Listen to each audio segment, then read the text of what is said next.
Pascal. You are now rocking with that dude Pascal.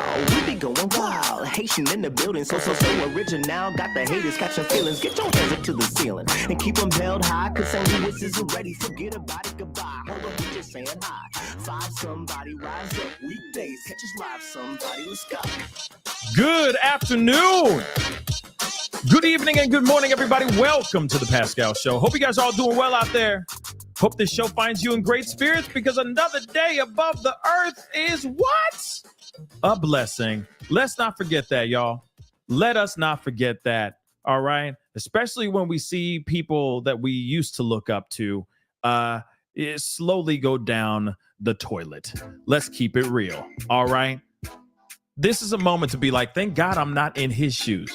Even for those y'all who have been idolizing this man for decades, wanting to be him, you definitely don't want to be like him right now.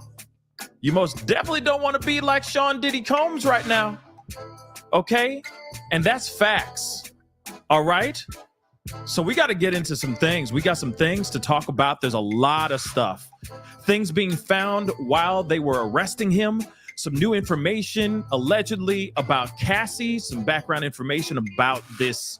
Was she cheating on Diddy before this whole thing went down? What, and then of course, what led to the fight that happened outside in this hotel video, this hotel hallway that we all seen. Okay, we've all clutched our pearls watching that stuff. Now there's allegedly some reasoning behind that ish. Like I said, this is some crazy stuff, but we got a lot to look into. We got a lot to break down. So do me a favor, guys. Do me this solid. Hit that like button down below. Crush it. Make it do what it do. You know what to do. Hit that reaction button, hit that, show some love down here, please. That'd be greatly appreciated. If you're watching on the TikTok, trying to get some roses, you see the roses, all right? That'd be really appreciated. All right, then, of course, don't forget to hit that follow button. Follow me on TikTok. Follow me on my other social medias, Facebook, Instagram, X/Twitter. I'm on all those platforms, so show some love. Go over there. Subscribe to this main channel right here. If you're watching on YouTube, go over to my secondary channel, The Pascal Show Clips. Please, I beg of you. I beg of you. Go over there. Subscribe to the secondary channel. I'm trying to get to 10K over there. It's a simple ask, all right? And it's free to subscribe, all right? Hit that join button down below. Become a member. Support the channel because I'm trying to give you that hot fire, okay? That hot fire, like Dylon, okay? So please be sure to hit that join button down below. Become a member of the family. Even check out my Patreon, patreon.com/The Pascal Show. And let's not forget, check out my merch. I got some really great merch. So go check that out as well, okay? PascalMerch.com. I'm sure you'll find something to love to put on all over your body over there. Especially, this is weird. I can't say that phrase now talking about Diddy.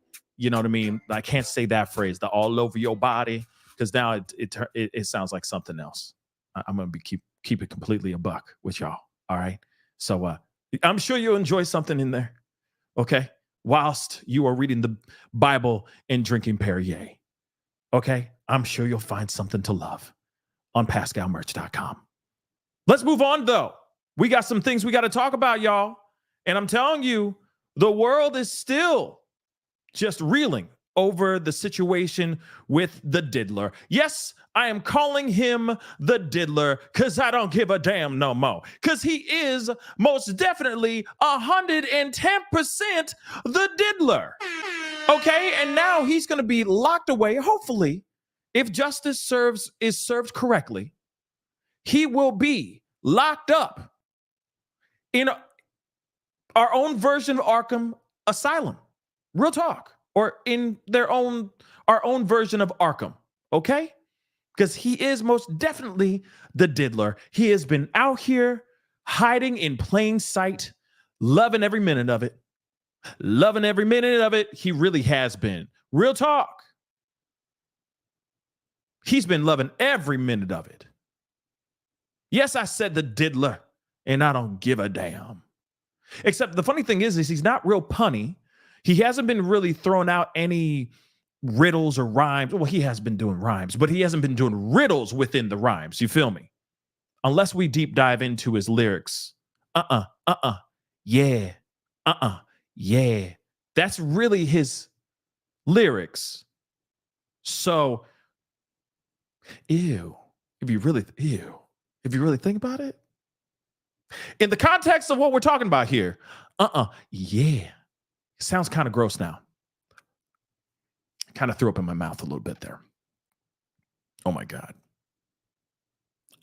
Yeah. Mm-mm. Mm-mm. Mm-mm. Mm-mm. We're going to keep moving though, because he is the diddler. Okay? Him a bad man. Him be bad. Okay? Him be bad. That would be what my mom says. Okay? Diddy mauvais. Diddy mauvais. He's bad. He's very bad. Okay? Very, very bad. To my Haitian fam out there, okay? My mom and daddy are Haitian, and no, we do not eat cats. How dare you think we do? We are better than that. Moving on, though, because we're not here to talk about cats. We're not even here to talk about dogs. We're here to talk about this hedonistic connoisseur, this hedonistic monster, the diddler. Actually, I need to do this. I'm sorry. I know I use sound effects quite a bit, and just ride with me. Just let me cook. Okay? But I have to do this just once. Just once. Okay, just once. So, we are here to talk about the diddler. Yeah, see, didn't you like that? The sound effects, didn't that feel kind of good? It felt good saying it, the diddler. You know what I mean? Especially now that it's Halloween time. Like I'm thinking that it's Halloween time. I don't know about you, but I've been seeing a lot of candy. I've been seeing a lot of, pumpkins and stuff like that. Everyone's doing their pumpkin spice lattes. You know what I'm saying? All the basic girls running around. Oh my God, spice, pumpkin spice. Oh my God, it's all pumpkin spice, everything, right? So it is Halloween time. So it works with the diddler. He is the modern day boogeyman. Let's keep it real. He is the modern day boogeyman. So, we got some new updates. He's been arrested. In case you've been living under a rock for the last 12 hours, maybe 20 hours. He's been locked up. Finally has been arrested. So, we had a press conference. They dropped some serious bombshells, saying for a fact that these freak-offs, because we all been wondering, are these freak-offs real? Are they for real? Man, stop the cap. This is real. Yes, the freak-offs are indeed real. Okay? They are indeed real. Freak-offs are real. We found out even more information that he was filming all these things, and he's dumb enough that he didn't hit the delete button. He kept at least some of these videos to the point where FBI or, the feds got to see him watching or directing or participating in these said freak-offs. There's even more. There's even more going on. Okay? There's even more that they saw. In fact, they saw a woman running away, trying to seek refuge from one of these freak-offs. He chased her down, viciously attacked her, dragged her back inside by the hair. This is real talk. This is not just fairy tales. This is not conspiracy. This is not tinfoil hats, okay? This is not just hearing things from Jaguar Wright. By the way, shout out to Jaguar, because I'm sure she's doing cartwheels and backflips right now. All right. This is real. Fed's been seeing some things. He had AR-15s. He had pew-pews in his possession that actually had serial numbers scrubbed off. Now, I said this earlier, but I'm going to say it again. Remember the dude, Ryan Routh, that tried to take aim at the president? Former President Donald Trump, while he was out there playing putt-putt on his golf course, his AK had the serial numbers, as they said. They like to make it sound so like SAT word, obliterated, okay? But it was scrubbed off, the serial number on that as well. What is that called? Everybody with me? It's called a ghost pew pew. You don't really call it a pew pew. See, that's the thing. In the streets, they don't run around and go, yo, pass me the pew pew. You don't. But on these YouTube streets, and social media streets, we got to be careful with what we say. So it's a ghost weapon. Okay? It's a burner weapon. It's illegal. Okay? You don't have something like that in your possession. He had two of them. One of them that was in his closet, in his bedroom, that was dismantled. But of course, I'm sure it takes 2 seconds to put it together and go straight up Scarface up in this mother lava.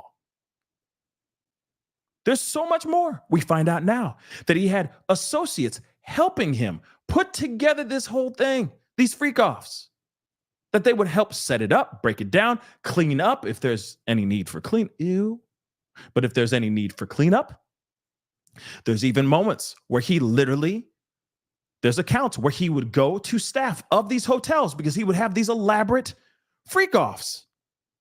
And he would literally go to, one time, had a wad of cash, went to one of the staff members and said, "Aye, man, how about I give you a couple racks, man, and you say you didn't see a damn thing." That actually happened. So, and that's just the tip. That's weird to say out loud, according to this situation as well. Let me try that again. That's just the beginning of the crazy, dark rabbit hole that we've all dove into. Yeah, I know. You're going, no, I don't want to be on this ride, but you are here. You are listening. You are watching. You are consuming this with your own eyes. So welcome to the ride, which is the Diddler ride. Because it's crazy and it's wild. And yes, Susan, on YouTube, it is disgusting. So he made an appearance in court today, which, by the way, I have not seen any video, photo, or anything of him showing up to court, being in court, so on and so forth. I have yet to see anything like that. I've been looking around, trying to see if I could find anything. I ain't found nothing, by the way, which is wild to me. Just saying. But one of the things that they said in the beginning during this, I'm waiting for a mugshot too, the classic one. I'm still waiting for that. Okay. And then Breeze said they can't. It's federal court. Okay, that's fine. But I was hoping that they'd show him like doing a perp walk, walking out. Maybe he can do the Diddy. You know what I mean? You know what I'm saying? Yeah. I was hoping he was going to do that. In fact, I was hoping he was going to do that dressed up as Pennywise, because that's literally who he is. He's a monster. He is the Diddler. Now, what they wanted to do was deny him bond, deny him bail, because they believe that he's a flight risk. And indeed he is. He's got monies. Okay? His money long. And it'd be very easy for him to hop on a plane, fly out, and do sun salutations with Russell Simmons, as I've said a million times. So guess what? First off, I'm not surprised him saying, I ain't guilty. I didn't do it. I'm innocent. So he pleads not guilty, but he's held without bail. I approve this message. I don't know about you, but I approve this message. Don't you? Feels good. Feels good. He's going to be locked up, and there's no way he's going to get out. So he can't run. And I'm very happy about it. Doesn't even matter, okay? Doesn't even matter that they have grounded his phones, or grounded his planes, freezed all of his assets, taken his kids, his baby mamas. It doesn't matter. If he was free, he would have found a way, I'm sure, to kick rocks. He would have found a way to kick rocks. And I'm sure with them saying, hell no, you are not getting out of jail. You're being held without bond. I'm sure he's going to be appealing. That's what his lawyers are there for. To appeal, as long as they can, as many times as they can, for anything and everything that is coming to him that ends up being negative or bad for him. But he has been denied bail, which is a very, very big deal in my personal opinion, because they realize how dangerous this man really is, and he is very dangerous. I think we can all agree on that now because of the information that we've heard. He manipulated, he threatened, he harassed. You just put all the adjectives you can think of revolving around making another person's life a living hell. He did those things. Not only just threatening and all that, it's the plying people with party favors, with substances, doing this, plying them with these substances for days. These freak-offs would not happen just for, an hour.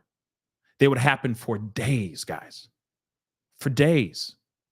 And he would just sit there. I don't know. I don't know if he's participating or if he's just being the Martin Scorsese, filming all this stuff.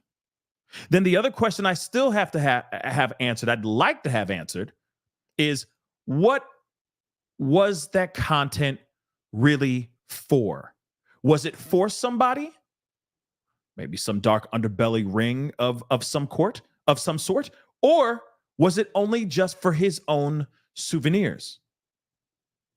Little remembrance of that one time that he was filming in a really well-lit, candle-lit room overseeing the skyline of LA or something of that sort. I'm just curious.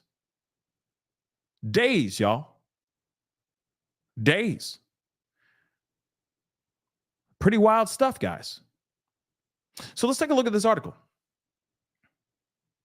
And then, of course, we're going to look at this random impromptu very random impromptu press conference that happened. It was very, very short, but we're going to take a look at some of this stuff as well. All right. And so we're going to work backwards here. And of course, we're going to look at all the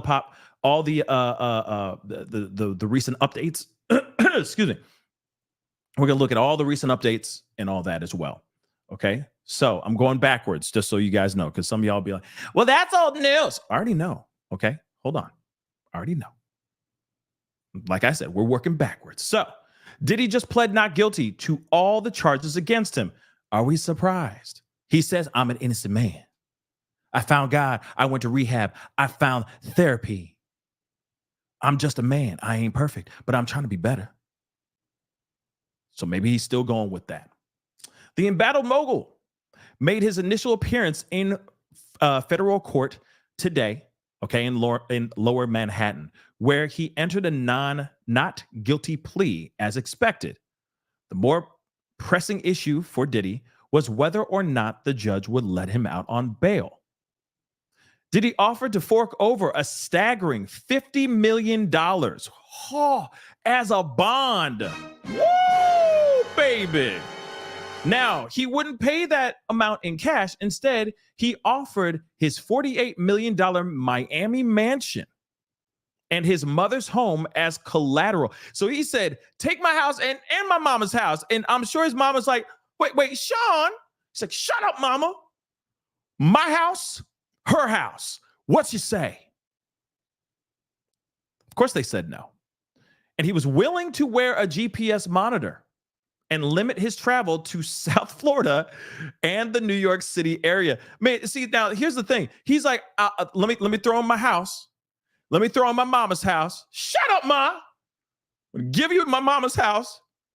I'll wear a GPS, but I still got to go to South Florida and I still got to stay in New York. I got to be able to fly back and forth. All right? I got things to do.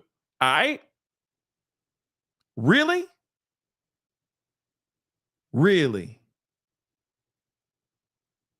See, we always hear about financial privilege. That does exist. But when you are looking at some serious charges of moving things and doing some really, really bad things, terrorizing human beings, moving them across state lines, so on and so forth, come on. Come on now. You really think that they're going to be like, ooh, a $48 million Miami mansion and your mama's house? I bet. And we'll give you the GPS because we trust you. Pfft, get out of here. Pfft. Come on. The court is still, or at the time was still going on, and the judge has yet to rule the issue of the bail, which we already know he said hell to no. He said no. If convicted, Diddy's facing a minimum sentence of 15 years and a statutory maximum of life in prison. So the stakes are incredibly high for him. So the least amount is 15 years, which still, no matter what, I mean, that's not enough in my personal opinion. That is nowhere near enough. Just to keep it real with y'all, that is nowhere near enough. Life in prison sounds about right to me. For all the things that he's done, lock him up, bury him under the prison, in my personal opinion. But moving on, prosecutors believe Diddy is a flight risk, which we all think, okay, and they don't want him out on bail. I don't blame them. Let's move on to the next part. Prosecutors are laying out their case for denying Diddy bail. And they say they're worried he will intimidate witnesses and obstruct the case if he's released on bond. Yes, of course. If he's been doing this and successfully keeping people at bay for the past decades, not even the past couple years, we're talking decades, he could definitely successfully go and make people's lives a living hell if you let them out. If he finds out who these people are, so on and so forth, he's going to go out there and he's going to order people to go and make their lives really, really tough. Oh, you want to go and I hear you one of the key witnesses, about to testify. You better not. Click. You see what I'm saying? So damn right. Keep him in jail. He's not to be trusted, but that still does not mean he can't make a phone call in jail and make those orders happen while he's in jail. I'm sure his power, it goes beyond just being locked up in jail. Okay? What's more, the feds say that the witnesses they've interviewed have universally expressed fear, and prosecutors claim Diddy called his former artist Kalina Harper 54 times the day before she made a statement about a recent lawsuit they were named in. Now the thing is didn't Kalina say, yeah, I ain't in it. I didn't see nothing. I didn't see a damn thing. I didn't see nothing. I don't know what you're talking about. I didn't see nothing. Whatever Don Rashad said I didn't see it. He put his hands on who? I didn't see it. She did say that recently. Isn't that interesting? Could it be that she's scared? You're telling me that Dawn has the cojones to come forward and say, I saw these things. I saw him put his hands on Kim. I saw him put his hands on Cassie. And the other half of Dirty Money, Kalina, didn't see anything? That's a lie. 54 times, y'all. The day before she made a statement, he called her 54 times, not Studio 54. He called her 54 times to be like, yo, you better make this statement correct or I'm going to make your life a living hell. Prosecutors also say, allegedly, prosecutors also say Diddy's got the money and the means to be a flight risk. Duh. And the feds say he had what appeared to be some substances in his hotel room when he was arrested. The feds say a pink powder that tested positive for that thing, some E, was found in Diddy's hotel room, as well as other party favors. Interesting, right? So as he's getting arrested, they found pink powder. And here's the thing. Let me just say this, okay? And yes, it's probably pink yayo. It's probably pink, snow, whatever you want to call it. It's a mixture between E and yayo. That's what from my understanding, it's a mix. Plenty of people really like that stuff. Allegedly Nelly likes that stuff too. That's his mix of choice, whatever. But what's very interesting though, and remember, Diddy just got pulled over and arrested a few weeks back, having pills in his possession too, of the E kind. Interesting, right? But nonetheless, you'd think that if you know you're about to get locked up, you know that you're about to see the inside of a jail cell, you're about to either turn yourself in on Tuesday. I know it ended up happening earlier. Wouldn't you make sure all those things are flushed down the toilet or away from you so that you don't have that in your possession or in your vicinity, so you don't get hit with other charges? Wouldn't you do that just a little bit? Wake the F up and say, hey, no, not going to do that. Now, there's the other part. Let's not forget, this could be his last hurrah, where he's thinking like, F it, I am about to be locked up and God knows when I'm going to be free. So let me just have some fun. But you'd think that the fun would maybe stop on Sunday, right? So you at least have 24 hours to sober up, get your mind right, so that if you are arrested on Tuesday, you're ready. And anything that you have, any of the residue, any paraphernalia of any kind would be thrown away or long gone. So when you get arrested, you're not getting hit with other charges. But Diddy thinks he's untouchable. Let's not forget that. He thinks he's above the law. He thinks he's a kingpin. So of course he's going to leave that stuff out, because he really does like playing gangster. Moving on, Diddy's attorney is still taking on the narrative that the rap mogul isn't a brute and a bully, but seemingly hinting there's more to the story regarding to the 2016 hotel hallway incident involving Combs and his then girlfriend, Cassie. This is ridiculous. What we're about to hear and what we're about to read here is stupid. So let's get into this. Diddy's camp argued victim one was looking through his phone and he discovered he had more than one girlfriend, hitting the rapper in the head with a cell phone and taking off with his clothing, which explains why he was in the hallway in a towel in the footage that surfaced back in May. Hold on. Hold the phone. Hold up. Let me repeat this again. Cassie somehow found a way to get through his phone, go through his phone, found out that, what else is new? He was out here bumping uglies with another girl. She gets upset, throws the phone, it hits him in the head. She allegedly takes a bag of his clothes and runs out the hallway. Hence the reason why he's running out in the hallway with this video still wearing just a towel. Now, let me just see if there's anything more that they say here. Okay. We got to look at this. We're going to look at this part here in a second. But you can miss me with the nonsense because it still doesn't garner what she ended up receiving. We all saw the video. He was hitting her, kicking her, all that stuff while she was on the ground.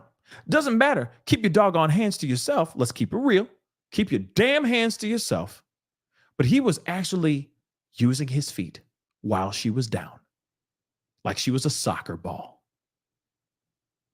Just because she takes his clothes doesn't mean that doesn't justify anything. Because there's more to this. Let me show you what I mean. Because there's more to this, and it's ridiculous. And they're trying to make it seem like, oh, this is justified, everybody. This is justified. So his lawyer claims Diddy and assumed to be Cassie, okay, were very much in love until the woman in question cheated, quote unquote, for years with the trainer the A-lister provided for her.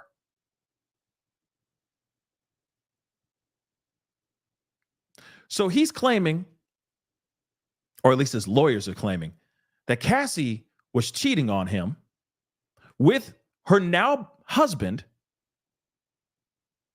But he also says she was cheating on him for years with this trainer. All right. but they were also very much in love.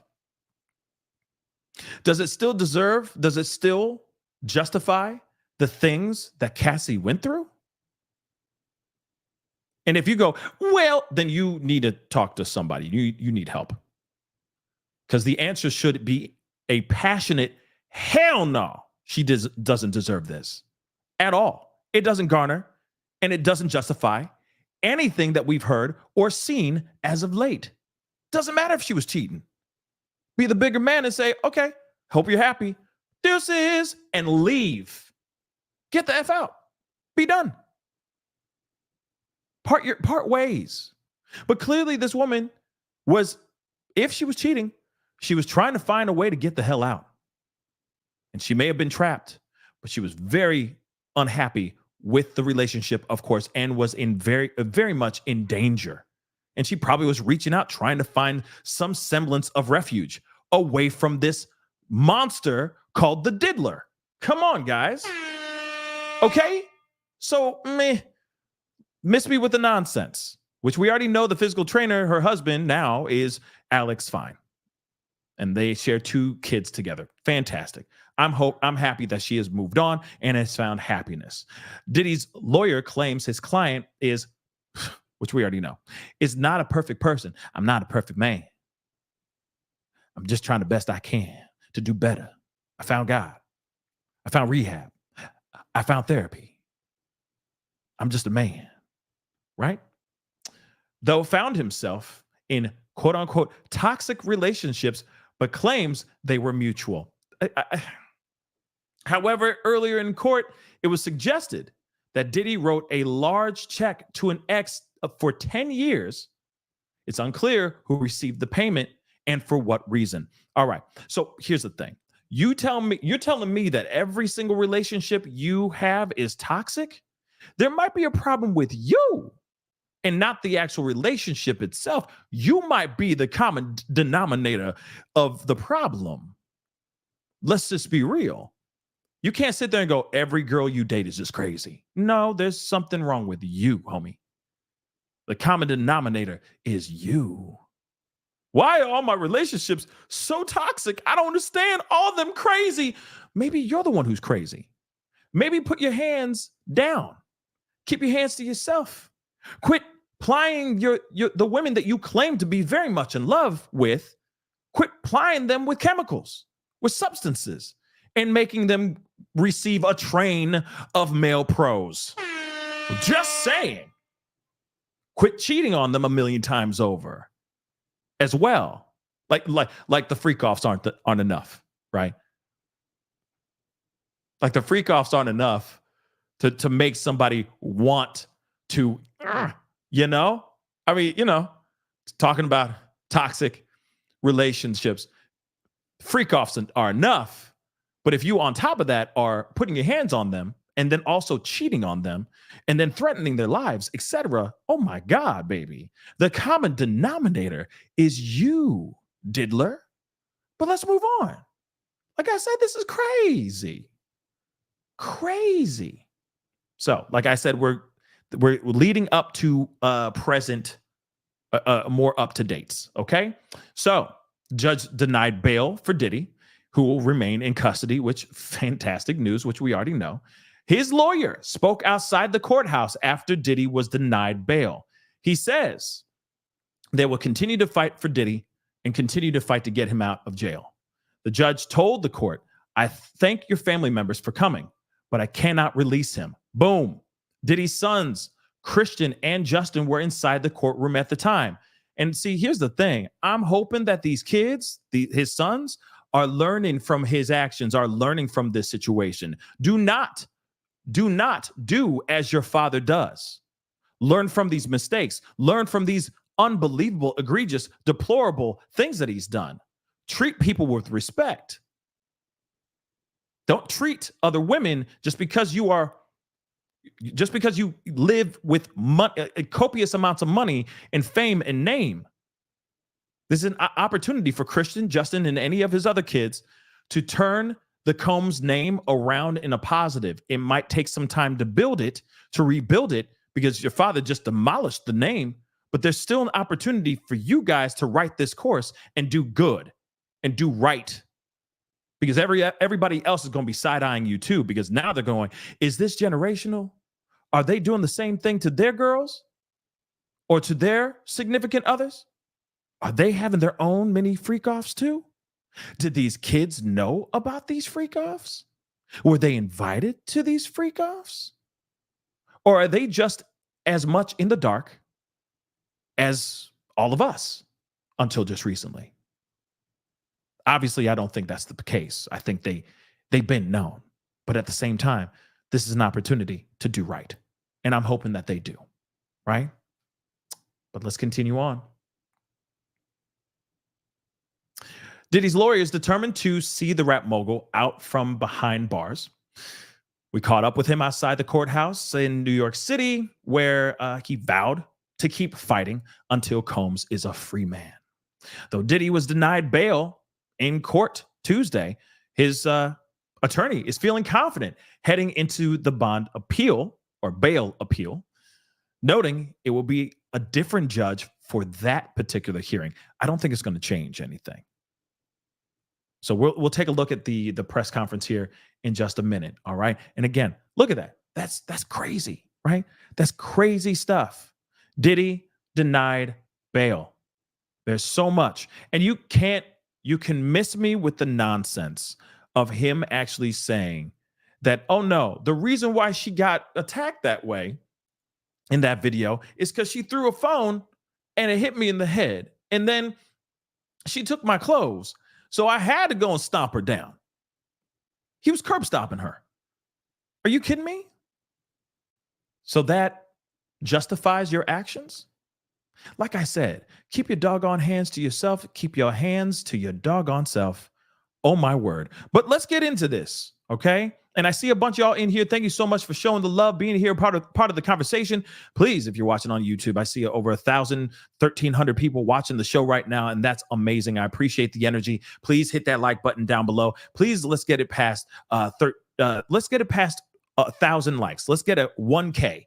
Let's get it past 1K. All right. A like don't cost a thing. If I'm giving you guys the information and keeping you entertained at the same time, show me some love. That would mean the world to me. All right. I stopped everything so I could be here to give you guys the information that has been percolating out here in these streets and are continuing to percolate out here in these streets. Don't forget as well to subscribe.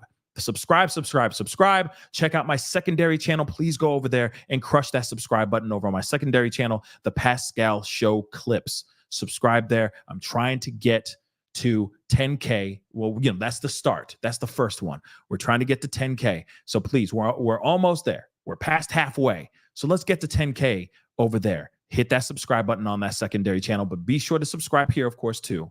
All right. And of course, check out my TikTok. Hit that follow button. That'll be greatly appreciated as well. Let's take a look at this video. All right. We got the lawyer, which, by the way, I'm going to say it right now. I really do think that this lawyer, he trying. You know what I'm saying? He really trying. Amen. But bless his heart. He trying. He trying. Let's take a look at this, shall we? Everybody down in front. First step, we have bail scheduled for tomorrow at 3:30 in front of Judge Carter, the district judge assigned to this case. I think that we made the points that we've been wanting to make. I think it came out. Mr. Combs is a fighter. He's going to fight this to the end. He's innocent. He came to New York to establish his innocence. He's not afraid. He's not afraid of the charges. There's nothing that the government said in their presentation today that changes anyone's mind about anything. He's been looking forward to this day. He's been looking forward to clearing his name, and he's going to clear his name. And we're going to listen. So sorry, I got to cut in and out of here. And this is loud as it gets. All right. I try to find other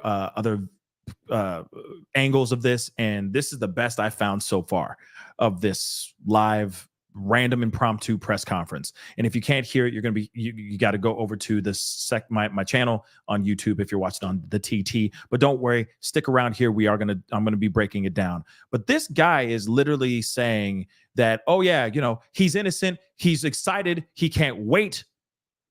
He can't wait to get out there and prove his innocence. There is no innocence in my personal opinion. There is enough smoking gun evidence out there to show that this guy is a very, very bad man. Again, they have footage of these freak-offs. They have footage of a woman, at least one woman, trying to run away from the freak-off, trying to seek freedom, trying to seek help, and showing him dragging this woman by the hair back into the freak-off. There's footage of this. They have countless hours of footage, y'all. This makes me think, and I know some of y'all aren't savvy to the Madeline Soto case, but it is Stephen Stearns. I call him pig vomit. Literally, there is too much smoking gun evidence from the phones, from the digital footprint, the digital body print, okay, that he has. And we're just talking about pig vomit. We're just talking about Stephen Stearns. Diddy's the same thing. Diddy has countless hours of content, incriminating videos of him doing these terrible things. Like I said, they've seen I'm sure every bit of Diddy. More than I'm sure the feds want to know or see about Diddy. They have seen him out there just covered in baby oil with 1,000 bottles of baby oil and lube. Clearly, they have seen this man and they know him intimately now. What more can you say? Why fight this when you know for a fact him guilty? Let's keep it a buck. The man guilty. They got footage for days. They got pew-pews and all this other stuff that shows proof positive that this man was doing some very disturbing, disgusting things behind many closed doors, by the way. Not only just in his private domiciles, in hotels too. Again, I'm wanting to know who else are on these videos? Who else were in these freak-offs? Baby. Just saying. Sorry, not sorry. But it does make you wonder. All I think about is you. You know what I'm saying? You know exactly who I'm talking about.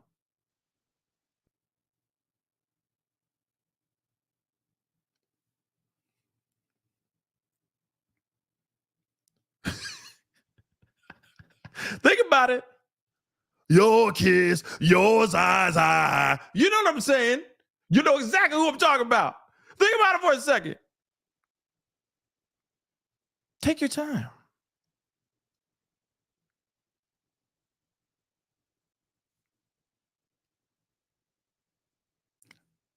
I'll just leave that there. Let's continue.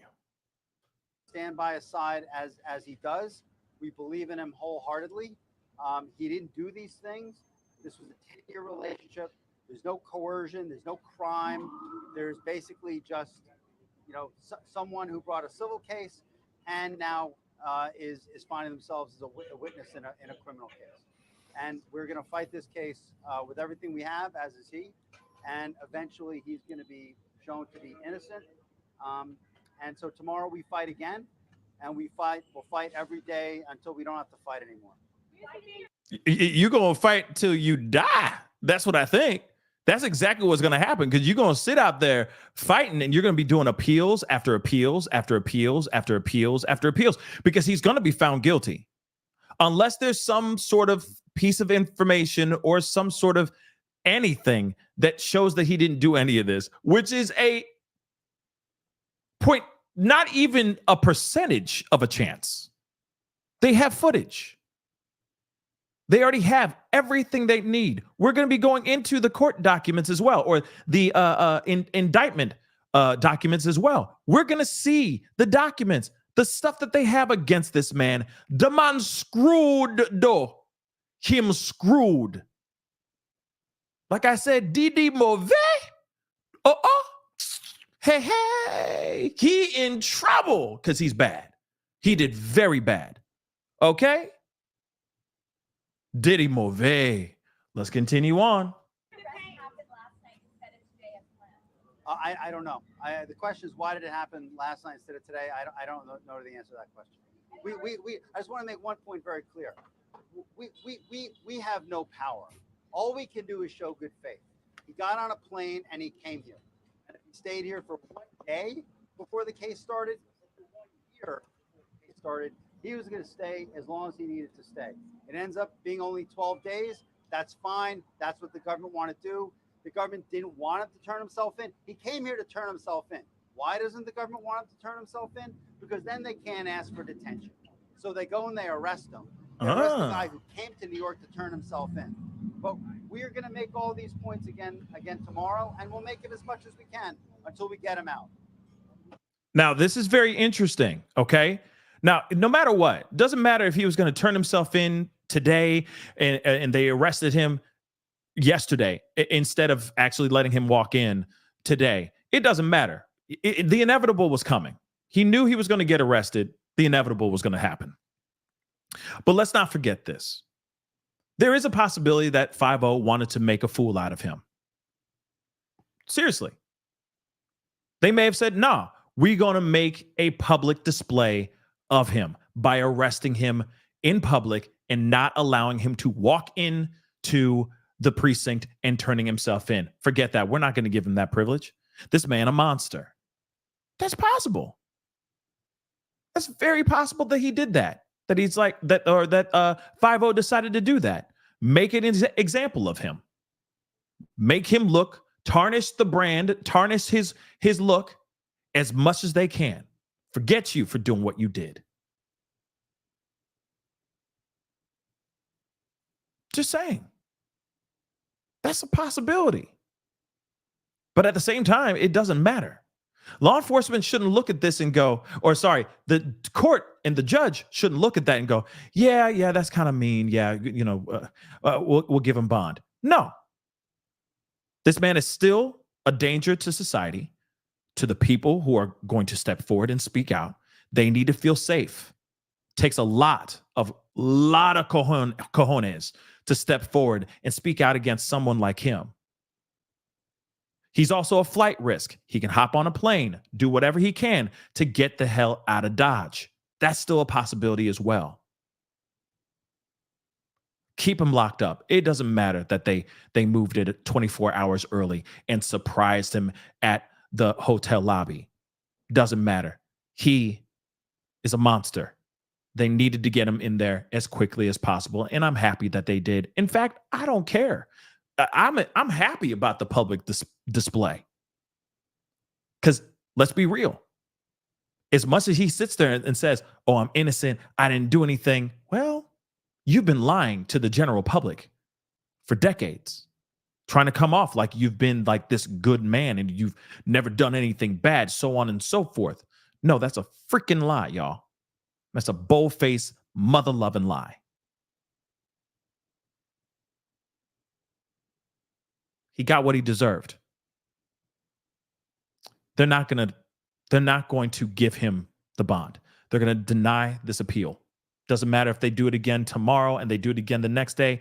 Every single judge is going to look at this and go, no, he's dangerous and he's a flight risk. We ain't running with it. Sorry, lawyer. Sorry. Let's continue. So that's all I have. Tomorrow. Yeah, tomorrow. Wait, what was the question? We're appealing. Crazy. We're no bail. He's detained. We're appealing it. I'm sorry. We're appealing the decision to hold him without bail. Hold on. Tomorrow Let's see if there's more. 3:30, same place. Bail appeal. Bail appeal tomorrow, 3:30, same courtroom, different judge. Okay. So, of course, you heard it. He's sitting there going, hell no. We are going to appeal. We're going to try to appeal as best as we can and all that. All right. But very interesting stuff indeed. Period, point blank. Just a quick recap. I do want to share with you guys these things. Okay. And this is what, of course, a lot of these blogs are talking about as well. Again, the pink powder that was found in his room. It just, for me, it feels a bit tone deaf. Don't you think?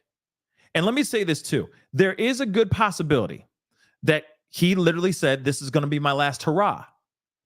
I'm going to be in jail for a while. So let me kick it real quick, just in case I am locked up and I don't get out. So maybe the pink powder was him just, trying to do stuff at his own leisure. That's a possibility, but I still feel like it's a bit tone deaf. He's being looked at for moving weight, getting involved with plying people with substances as well. Not only just the weapons and also let's not forget the arson charge, guys. Arson as well. This guy is diabolical. At least that's what the feds are saying. And I really don't think the feds would come up with some BS just for the sake of locking him up. They have to make sure that what they have is ironclad. And what they have is ironclad. It's all in the footage. The footage is the thing. That's the smoking gun evidence. So it doesn't matter how hard they try to sit here and say that he's innocent. They're going to keep on going. But what about this right here? Remember that? Remember that video and that video? Oh, and that video. Oh, and let's not forget that video where the girl's trying to run away. Oh, poor her. Oh, and look at you dragging her back in there with her hair, by her hair, and attacking her savagely. Oh, that's you. Ain't that you? Yeah, that's you. Your butt-ass naked you just coming in and dragging this woman back into the freak off. Yeah, that's you right there. We got countless videos of you doing all this crazy stuff. Let's not forget all the organized crime ish that you doing too, baby. We have it all right here. You can't miss it. It's undeniable. And yet, he's still sitting here saying that he's innocent. Maybe he's trying to work out some sort of plea deal. Maybe that's what it is. Maybe that's what it is. Maybe that's what it is. The other part, let me show you guys this too, which I also think is ridiculous. Just a quick recap before we go into the paperwork, because we got paperwork to look into here as well. All right. Diddy's lawyer says that Cassie hit him in the head with his cell phone because she found out that he was smashing a new girl and she got mad about it. Then took his clothes and ran out with his clothes. Hence the reason why he ran out with a towel wrapped around his waist. But still, and then of course, they also said that he found out that she was out here cheating. Somebody's sleeping in my bed. You know what I'm saying? He found out that she had been cheating on him allegedly for years, y'all. And that's the reason why this all went down. That's the reason why he put his hands on her. Does it justify? Is that justifiable? Like I said, if you go, well, no, don't say it out loud, because that's not justifiable. Just keeping it real. Keep your hands to yourself, because this is not justified. All right. Another recap real quick. This is it, but this is interesting too. And this to me shows proof positive that this particular person is dangerous. So, Assistant U.S. Attorney says Diddy called former Dirty Money bandmate Kalina Harper 54 times in one day after Dawn Richard filed her lawsuit and before Kalina made an opposing statement. Remember, she said, I ain't seen nothing. I didn't see nothing. I didn't see nothing at all. Why did she say that? Because she didn't really see anything at all? Or he called her, intimidated her, and of course, now we're at where we're at. Something to think about. Like I said, something to think about. Now, just a quick recap of those things. Of course, the most amazing and most important part is that he's been denied bail. Of course, they're going to appeal tomorrow around 3:30 Eastern Standard Time and try to get them to appeal. But at the same time, I really, truly do not think that that's ever going to happen. I really don't. I really don't see that a new judge literally going, I feel like taking it easy on him. I love his songs. I really don't. This appeal will be denied. That's inevitable because that man will run. But we'll see what happens. And also, let me say this too. His lawyer, it's his job to defend him. It's his job to represent him. That is his job. So, of course, I sit here and I poke fun. I do all that stuff. Listen, he gets paid to defend him. That is his job, with all due respect. But still, it is hard to look at this guy, this lawyer, and go, you really believe truly that your client has done everything, that he didn't do any of this stuff? Okay. You get paid to do this. You are definitely singing for your supper. So go ahead. Do your thing. But like I said, I kind of expected a little bit more from Diddy, to be completely honest. So we got paperwork, which of course, I know a lot of people have already combed through this and gone through the paperwork, but I do want to share this with you guys nonetheless. I promise you guys we will go through these 14 pages, and there's a lot of stuff, everything from the weapons all the way to the lube, etc. All right. But just so you guys know, when they raided that house or raided that raided that hotel room, that he was in, they found pink powder. And then, of course, God knows what else they found in there. But the main thing is that he was still partying. And that's why I keep thinking that his walk through, because they talked about how the night before, Sunday night, he did a walk. He walked through the streets of New York. And I really think he did kind of like this is my last hurrah, my last trip down memory lane. I remember doing break dancing on the corner of such and such right over there. I remember there used to be an ice cream shop over there. You know what I'm saying? That's kind of what I think he was doing. Taking a little trip down memory lane because he knows that maybe it's a wrap for him, that it's over, that his reign of terror has finally come to an end. We shall see. Also, he could still do a lot of reign of terror while he's in prison too. Have you seen the show Oz? Have you seen Oz? If prison is anything like Oz, he gonna have a field day. He gonna still have freak offs. He gonna be just fine. Okay? Except this time there won't be a Cassie in the middle. There'll just be a very effeminate man in the middle now. Just saying. It's a wrap.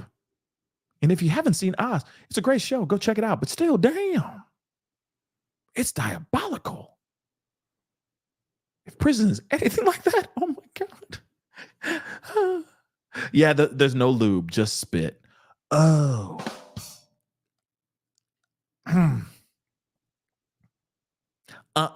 Yeah. Moving on, though. Let's take a look at this, shall we? Let's take a look at this. So, sealed indictment that now has been unsealed. Okay?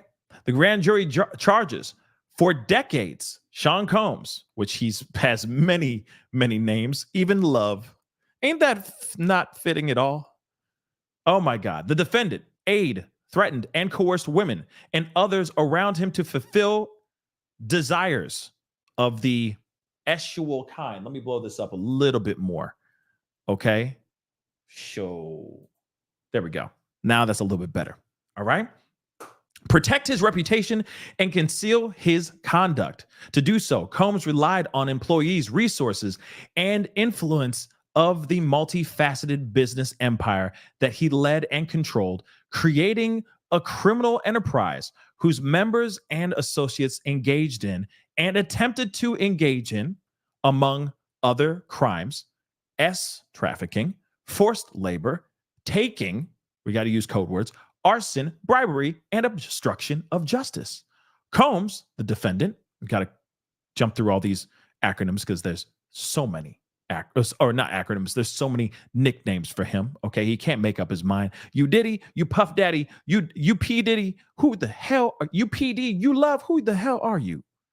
So, which one are you today? Are you just Sean? Moving on. The defendant operated his business, headquartered at various times in Manhattan and Los Angeles under a variety of U.S.-based corporate entities, including Bad Boy Entertainment, Combs Enterprises, Combs Global. Collectively, the Combs business, corporate entities in the Combs business included, among other things, record labels, a recording studio, an apparel line, an alcoholic spirits business, a marketing agency, and a television network and media company. At times relevant to this indictment, Sean Combs, the defendant, engaged in a persistent and pervasive pattern of A towards women and other individuals. This A was, at times, verbal, emotional, physical, and S. As part of his pattern of A, Combs manipulated women to participate in highly orchestrated performances of S activity with male pros, okay? Basically, prostitutes, okay? At times, Combs and others acting at his direction made arrangements for women and these pros to fly to Combs' location. Combs ensured participation from the women by, among other things, obtaining and distributing substances to them, controlling their careers, leveraging his financial support, and threatening to cut off the same, and using intimidation and violence. Physical A by Sean Combs was recurrent and widely known. On numerous occasions from at least in or about 2009 and continuing for years, Combs aid women by, among other things, all of this stuff. I can't even say a lot of these things, okay? Attacking them, throwing objects at and, using his feet. I got to use these code words. I know it's so annoying, all right? But you get what I'm saying. These situations, these attacks were at times witnessed by others and included one instance at a Los Angeles hotel in or about March 2016, which was captured on video and later publicly reported, where Combs did all this and threw a vase at a woman as she attempted to leave. Cassie. When a member of the hotel's security staff intervened, Combs attempted to bribe the staff member to ensure silence. Combs' violence is also not limited to these women. It extended to his employees, witnesses, to his A, and others. Sean Combs used the Combs business, including certain employees, to carry out, facilitate, and cover up his A and commercial S activities. Those employees, including security staff, household staff, personal assistants, and high-ranking supervisors, and other close associates, acted as Combs' intermediaries. And their conduct was facilitated and assisted by Combs' control of the Combs business. Now, this is interesting. And I want to know who are, not only was it close associates, who are these close associates? And then another one, who are these high-ranking supervisors? Who are they? I'm quite curious. And Lil Patty, you asked, you think Cuba? You think Cuba Gooding is going to be called as a witness? Maybe, quite possibly.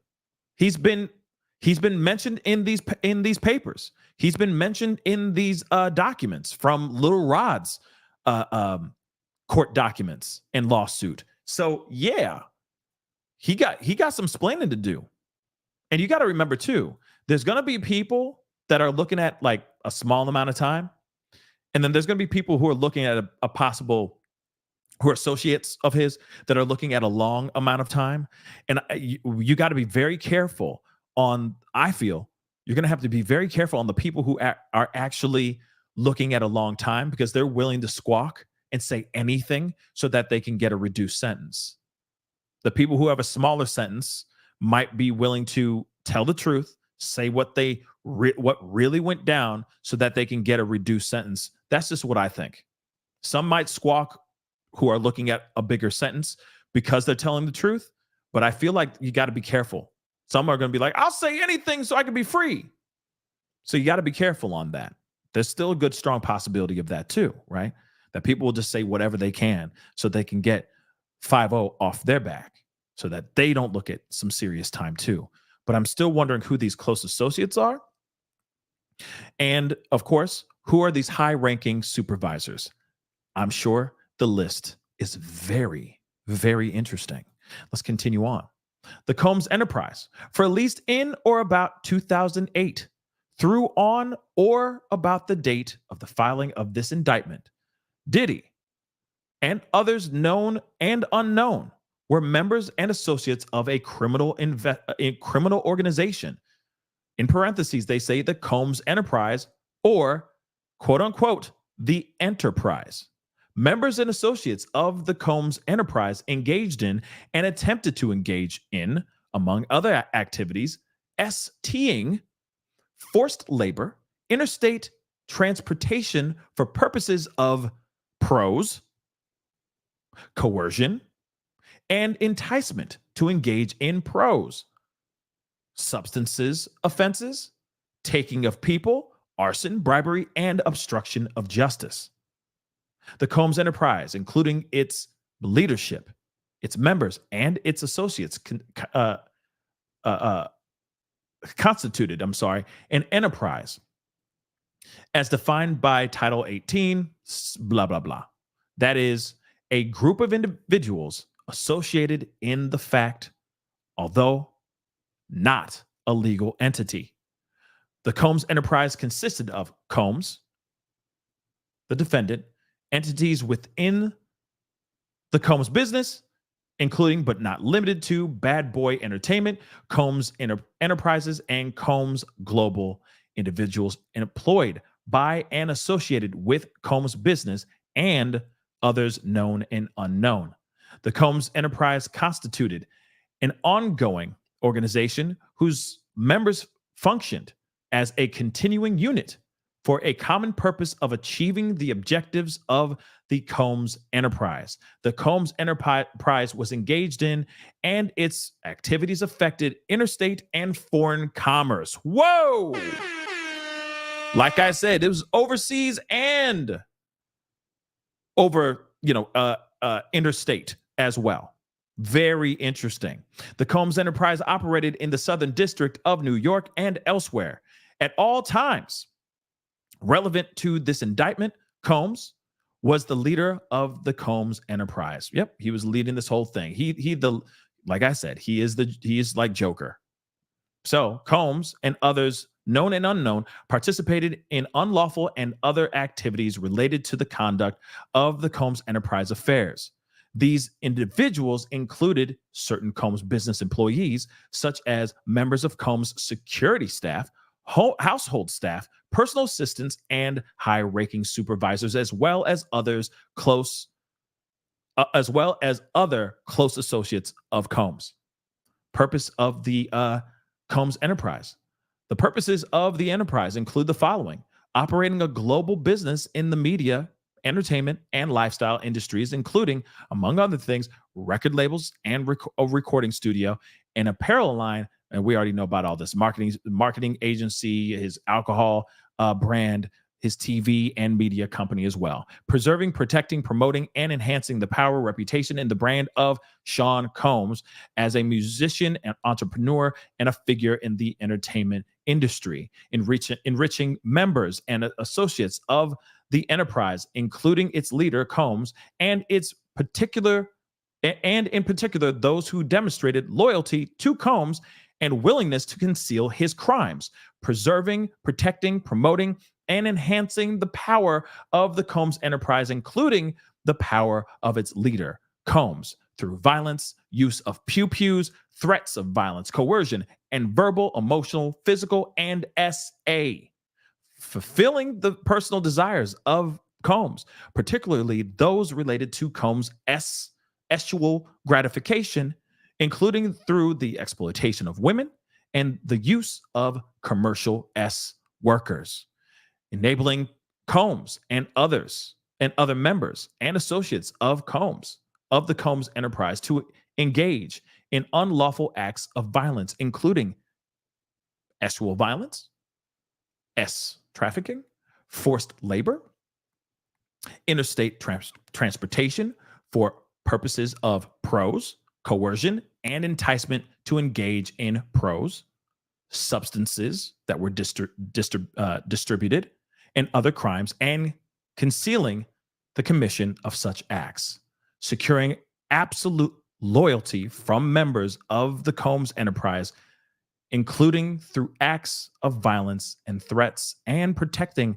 the Combs enterprise and its members and associates, including Combs, from detection of prosecution by law enforcement authorities through acts of intimidation, manipulation, bribery, and threats of retaliation against individuals who witnessed the crimes committed by members and associates of this enterprise. Wow. So, by the way, this enterprise that he ran sounds like a tight-knit group of people that were basically sworn to secrecy, sworn to protect not only themselves, but to protect Sean Combs specifically, because he was obviously doing some very, very, very illegal things, all right there. And he had a team to help him cover all those things up under this awning of the Combs enterprise, which is interesting. Let's continue on. Means and methods of the enterprise. Among the means and methods by which Sean Combs and other members and associates of the Combs enterprise conducted and participated in the conduct of the affairs of the Combs enterprise included the following. Combs and other members and associates of the Combs enterprise wielded the power and prestige of Combs' role at the Combs business to intimidate, threaten, and lure female victims into Combs' orbit, often under the pretense of a romantic relationship. Wow. Combs then used force, threats of force, and coercion to cause victims to engage in extended acts with male workers that Combs referred to as, among other things, freak-offs, which we all know the freak-offs. Freak-offs were elaborate and produced performances that Combs arranged, directed, diddled during, and often electronically recorded. In arranging these freak-offs, Combs, with the assistance of members and associates of the Combs enterprise, transported and caused to be transported commercial workers across state lines and internationally. Freak-offs occurred regularly, sometimes lasting multiple days, and often involved multiple commercial workers. During these freak-offs, he distributed a variety of controlled substances to victims, in part to keep the victims obedient and compliant. Sometimes unbeknownst to these victims, Combs kept videos he filmed of these victims engaging in these particular acts with these workers. After freak-offs, he and victims typically received IV fluids to recover from the physical exertion and the chemical use or the substance use. Interesting, right? So they would show up after days of just bumping uglies, place smelling like sex and candy. They would have these IV fluids used so that they can be replenished. That's so crazy. This is just disturbing. Members and associates of the Combs enterprise, including high-ranking supervisors, security staff, we already know about all this, okay, facilitated the freak-offs by, among other things, booking the hotel rooms for the freak-offs, stocking the hotel rooms in advance with the required freak-off supplies, including controlled substances, baby oil, lubricant, extra linens, and lighting. Cleaning the hotel rooms after the freak-offs to try to mitigate room damage, arranging for travel for victims, commercial S workers, and Combs to and from freak-offs, resupplying Combs with requested supplies, delivering large sums of cash to Combs to pay off these S workers, and scheduling the delivery of IV fluids. Wow, this is a whole production, y'all. In or about March 2024, during searches of his residence in Miami, Florida, and Los Angeles, California, law enforcement seized various freak-off supplies, including substances and more than 1,000 bottles of baby oil and lubricant. That's crazy. Combs subjected victims to physical, emotional, and verbal aid to cause the victims to engage in these freak-offs. He maintained control over his victims through, among other things, physical violence, promises of career opportunities, granting and threatening to withhold financial support, and by other coercive means, including tracking their whereabouts, dictating the victim's appearance, monitoring their medical records, controlling their housing, and supplying them with controlled substances. That's interesting. And we all heard about that from Cassie as well. At least Cassie is one of them. There may, of course, be more here. During and separate from the freak-offs, he, among other things, attacked, okay, these victims at times and would, I guess, grab them by the hair. These A's often resulted in injuries that took days or weeks to heal. We heard a lot of that from Cassie. He also threatened their careers and livelihoods, including if they resisted participating in these freak-offs. Victims believed they could not refuse Combs' demands without risking their financial or job security or without repercussions in the form of physical or emotional A. Cassie and many other people, I'm sure. He also used the sensitive, embarrassing, and incriminating recordings that he made during these freak-offs as collateral to ensure the continued obedience and silence of the victims. Now, real quick, let me just take a sip real quick,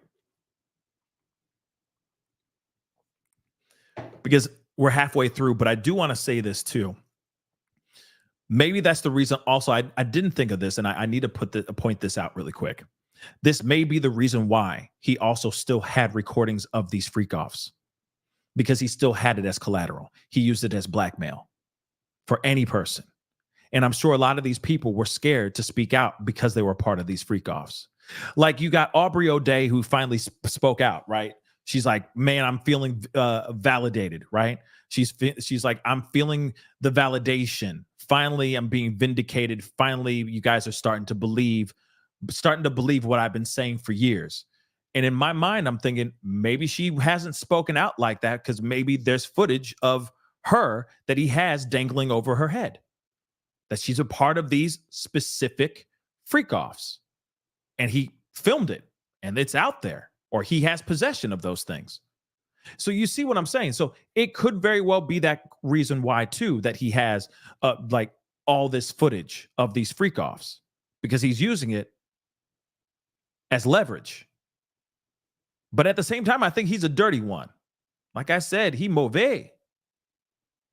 So I think he did this for his own enjoyment, but also, you know, it's a twofer. He gets to have a souvenir of the great times he had, but also he can use that to be like, you talk, this gets leaked, and everyone's going to see you get used. How you like that? This will be all over Reddit in 2 seconds. You better be careful. That's a possibility here. Crazy. But let's continue. Members and associates of the enterprise, including Combs, security personnel, and at times carried firearms.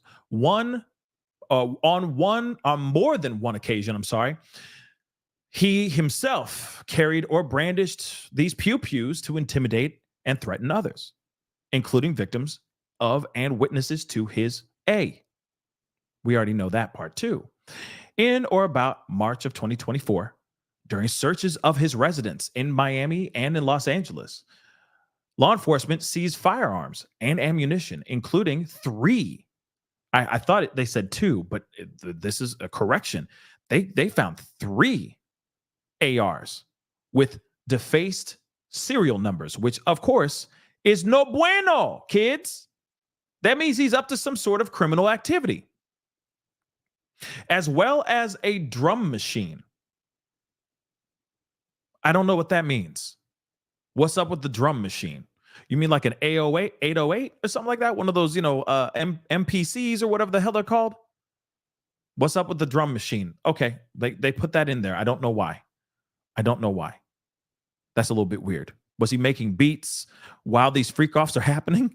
You know what I'm saying? And he's just making beats. Very interesting. But moving on. Members and associates of this enterprise enabled him to control other victims by following his directions regarding financial payments to victims, advancing or suppressing these victims' career opportunities, and acquiring the controlled substances he used to keep these victims compliant. Members and associates of the enterprise at times witnessed Combs' violence towards his victims or the victims' injuries caused by Combs without intervening. We've heard that story many a times as well.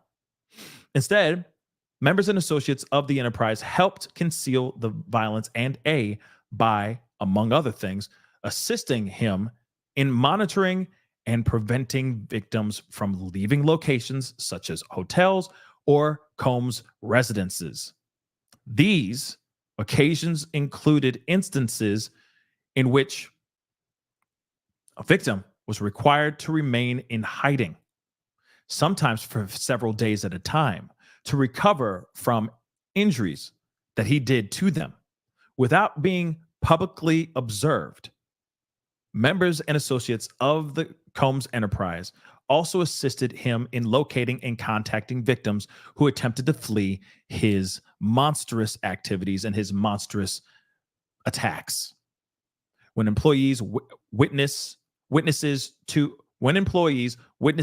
his A or others threaten Combs' authority or reputation, Combs and members and associates of the enterprise engaged in acts of violence, threats of financial and reputational harm, and verbal A.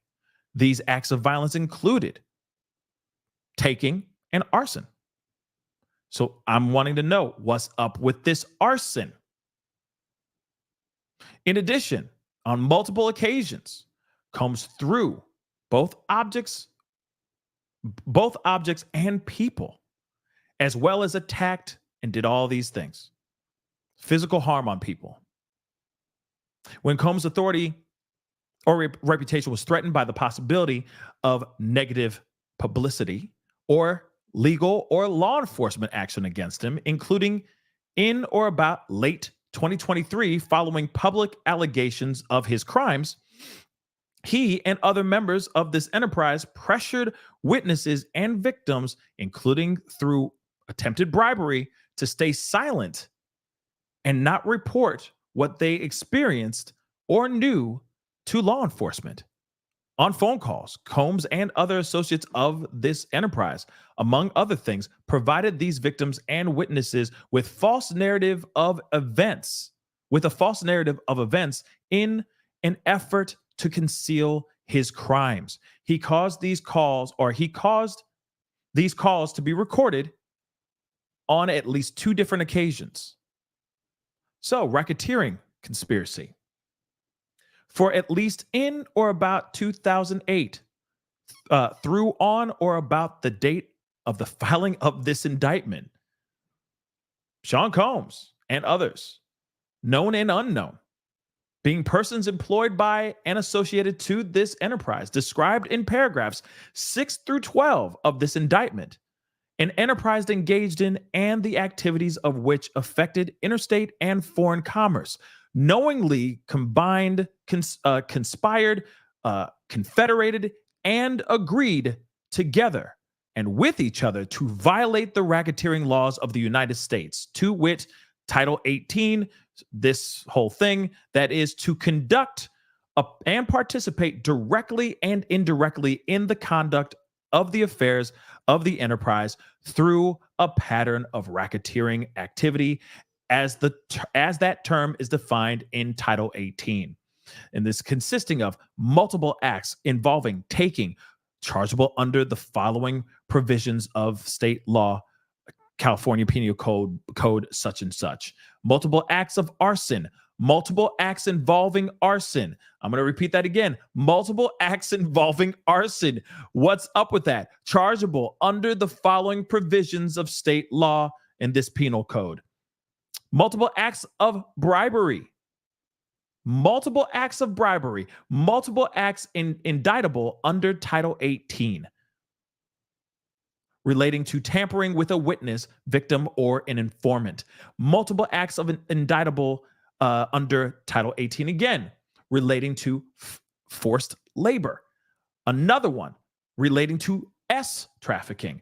Another one relating to transportation inducement to travel for purposes of pros and other illegal activities, and multiple offenses involving the possession with the intent to distribute or distribution of substances and controlled substances, again, including the yayo. We got the ox. We got other things as well with the meth as well. Holy crap.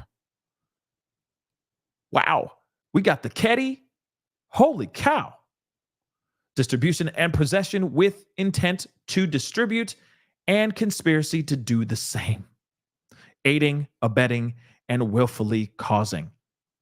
It was a part of the conspiracy that Sean agreed that a conspirator would commit at least 2 acts of racketeering activity in the conduct of the affairs of the Combs enterprise.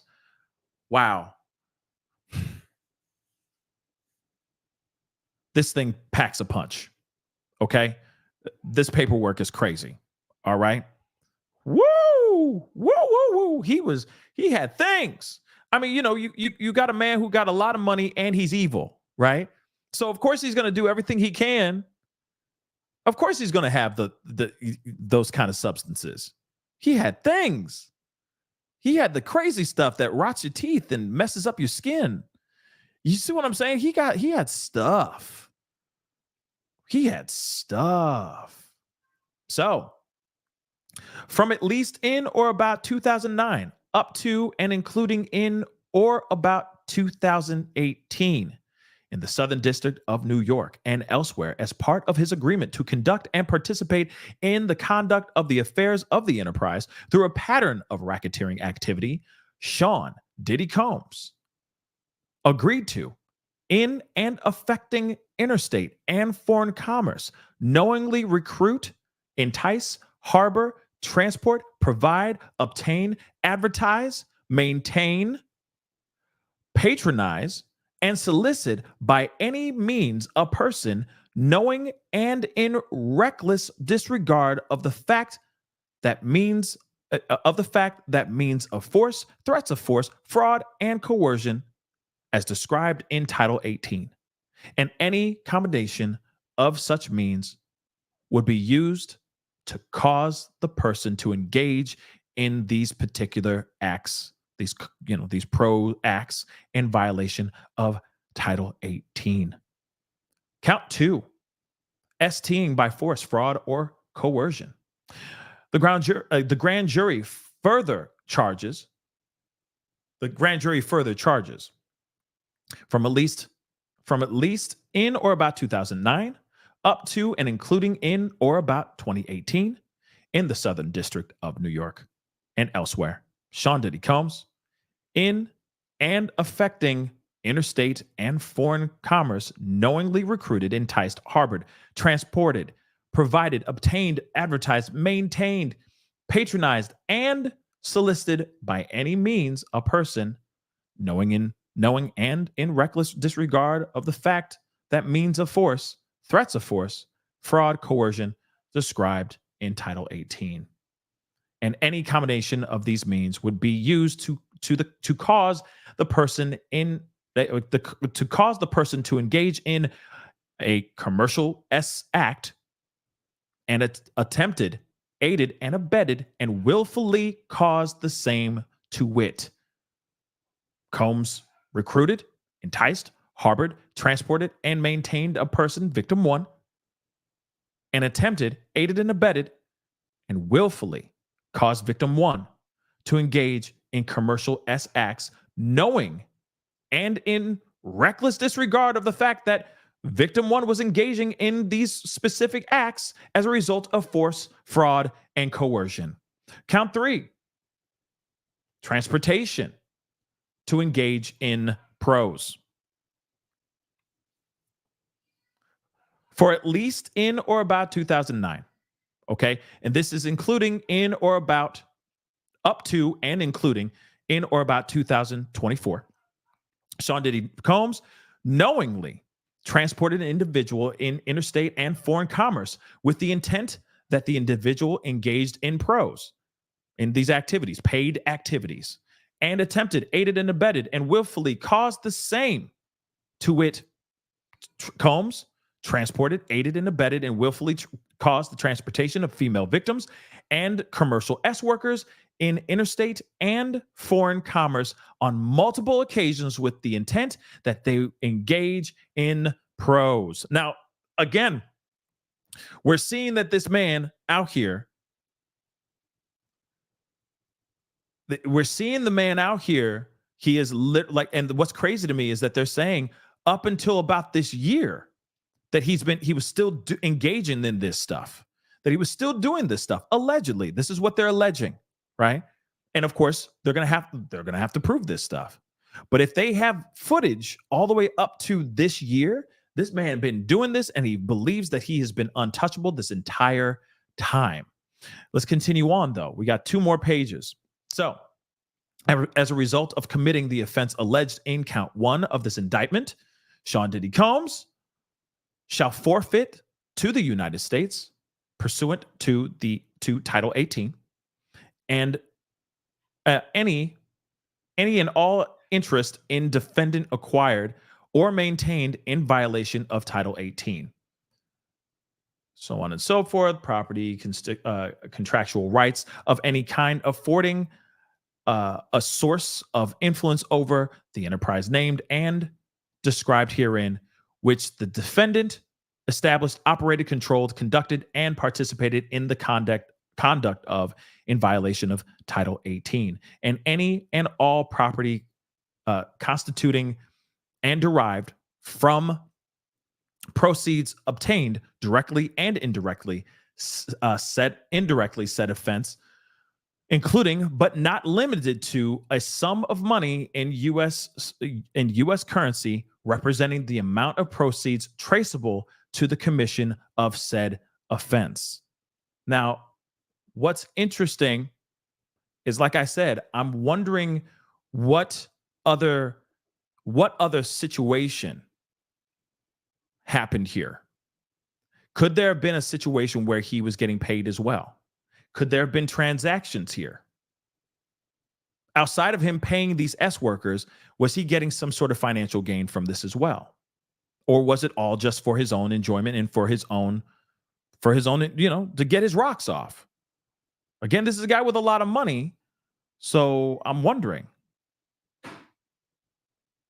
I'm curious. As a result of committing the offense alleged in count 2 of this indictment, Sean Diddy Combs, and any and all property, real and personal, involved in, used, or intended, used in or intended to be used to commit or to facilitate the commission of said offense, and any and all property traceable to such property, and any and all property, real and personal, constituting or derived from proceeds obtained directly or indirectly as a result of said offense, including but not limited to a sum of money in U.S. currency representing the amount of property involved in said offense, and proceeds traceable to the commission of said offense. As a result of committing the offense alleged in count 3 of this indictment, this is the same thing again. Repeated. Let's get into this. So I'm wondering what kind of money was going back and forth, so on and so forth. That's the one thing I'm wondering. But this is the last page, okay? Substitute assets provision. If any of the above described forfeitable, something like that, property as a result of any act or omission of the defendant, okay, cannot be located upon the exercise of due diligence, has been transferred or sold to or deposited with a third person, has been placed beyond the jurisdiction of the court, has been substantially diminished in value, or has been commingled with other property which cannot be subdivided without difficulty. It is the intent of the U.S. Pursuant to Title 18, Title 21, Title 28, to seek forfeiture of any property of the defendant up to the value of the above forfeitable property. So again, which is crazy. So you got the Title 18, Section 981, the Title 18, a bunch of Title 18s. So 981, 1594, 1963, 2428. You got Title 21, Section 853, Title 28, Section 2461. So, and this is all done under the U.S. State Attorney. And again, feds are watching. Clearly, there's a lot going here. Forfeitable. Sorry, thank you so much, Danielle on TikTok. Forfeitable. Sorry for mispronouncing that. Okay, but like I said, and thank you, Arya, on YouTube. Okay, forfeitable. Sorry, that's the first time seeing that word in the the legal jargon is insane. You'd think that they would just be like, okay, he did this and he just filmed this and this is why it is what it is. But no, it's all this crazy jargon. You know how it is. Lawyers be lawyering and using every SAT word that they can get. I get it. They got to do the legal jargon. But still, no matter what, as far as this document goes, this is bad. This is no bueno for him because let's be real. They are accusing him of doing a lot of stuff. And they're saying this was all organized underneath an organization that he called the Combs Enterprise, or also the Enterprise. So let's be real. This is not good, right? This is not good at all. There's a lot that they are looking into. And of course, this document is not even, this is just the tip of the iceberg in comparison to what we heard in the first press conference that we heard from the feds, from the U.S. attorney, Damian Williams. It's because he said more than just what was said in here. We hear about a woman running away and then getting dragged back in. We heard about those things in here, but he went into more detail. That's what I'm trying to say. He went into more detail to show proof positive that this man is a dangerous, very, very bad man. And I think that we can all agree that this man is looking at some serious time. Now, they say he can get a minimum of 15 years, but he can also get a maximum of life because of all the things that he is alleged of doing. And again, they have a lot of smoking gun evidence, a crap ton. So for him to sit here and say that he didn't do any of these things, miss me with that nonsense. This man has made a lot of money. He is a very rich man. He is definitely a threat He is definitely a flight risk. And he's definitely, like I said just a second ago, I got to repeat it again. He is definitely a threat. This is not a good person. And also, you have people that were working alongside with him. And I don't know why any of those people would be willing or agreeing to work along with him to do all this stuff, setting up his freak offs, intimidating people, so on and so forth. Why would he do that? Or why would anyone want to do that? I don't care how powerful he is. I don't care how much money he has. But there are people out here that were enabling him instead of trying to stop him or at least slow it down or at least make some reports. But no one did. You had a slew of people. They said known and unknown, associates, high-ranking supervisors, assistants, people who worked as staff in his home. Do you know how many people that is? And let's not forget, you got security guards, you got housekeepers, you got butlers, you got your own little Alfred coming in, helping him out. You got all of that and then some, and still no one stood up to him and said, nah, man, what you're doing is wrong.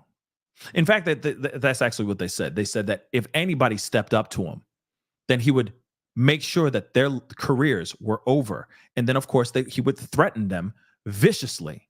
If not by putting his hands on them, he would sit there and go, you'll never work in this town again. I will say all kinds of crazy stuff about you. So it'll be very hard for you to find another job. And you know for a fact, all these security guards been seeing things. Shout out to Gene Deal. Straight up, shout out to Gene Deal, which, man, I would love to get him on the show. I'd love to pick his brain. But at the same time, you got a man out here that is very, very dangerous and who literally thought he was Al Capone, him untouchable. And now tomorrow, they're going to try to see if they can they're going to file an appeal and see if they can get a bond for him. In my personal opinion, that's reckless. And I hope that not law enforcement, I hope that the judge is smart enough to sit there and say, hell no, do not allow him at all any type of room to have bond. Because it doesn't matter.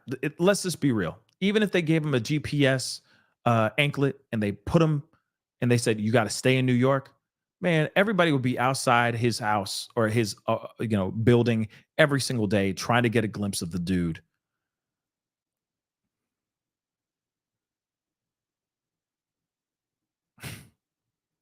This is bad. That's all I'm trying to say. It's just really, really bad. And they should not grant him any bond at all. Okay. But real quick, S-Dubs, thank you so much. Favorite creator and Haitian. Hey, thank you. I appreciate it so much. Mimi, thank you so much. Puff in German means brothel. Wow. Wonder if he knows this. Oh my Lord. Interesting. That's interesting to know too. He might know that. Because I still wonder why he calls himself Puff Daddy. But I don't know. Because he smokes a lot. I mean, it didn't seem like, he doesn't, at least at the surface. Now we know him a dirty man. But back in the day, his brand wasn't very much like, Sir smokes a lot. He wasn't like that. That was Snoop Dogg, right? So, and it's still Snoop Dogg. But that's not his brand. So it's weird that his name is Puff Daddy. Okay. Or Diddy or P. Diddy, whatever. It's weird. Okay. But Melly, thank you so much for gifting 1 membership. Thank you so much. And Emily Parkinson, thank you so much for gifting 1 membership. And for those of y'all who just became members, please do me a favor. All right. These people are giving you some positive vibes. Please pay it forward. Buy somebody a drink. Open the door for somebody. It's just that simple. Tell somebody they look good today, whatever it may be. Just push the positivity forward. Okay. Cynthia Beck, thank you so much. Celebs are so entitled, but incredibly stupid. Shaking my head. I absolutely agree with that too. He is dumb because he filmed all this stuff. Thank God he did. Thank God he was dumb enough to do it, but it's still dumb. You know what I mean? It's some dumb criminal stuff. Now it has come back to bite him in the butt. Thank you so much. Welcome, Kristen. And just like Kristen, please consider becoming a member. Okay? Please consider becoming a member. Big Money. What's up? Thank you so much. Bro, they found over 1,000 bottles of baby oil and other lubricants for his freak-offs. He gonna be sitting with R. Kelly and violating inmates soon. Ain't that the truth? Okay? I believe I can fly. He gonna be doing that. I believe I can touch the sky. You know, he gonna be right there with him, just like, you know, I don't know what he's gonna do. He'll be like, remix something. But you're gonna be standing right next to him, being like, yeah, man, those were the days. Those were the days. Used to grab people by the butthole. Those were the days.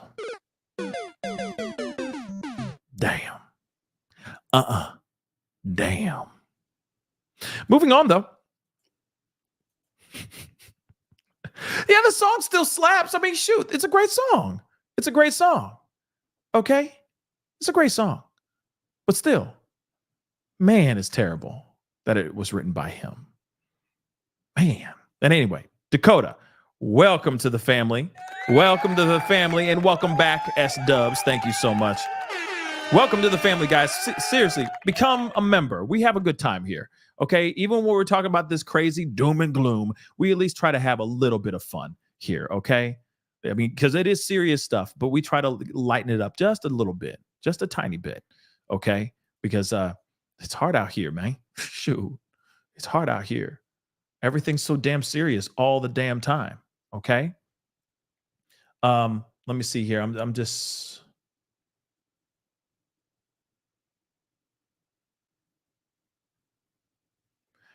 seeing if there's any more updates.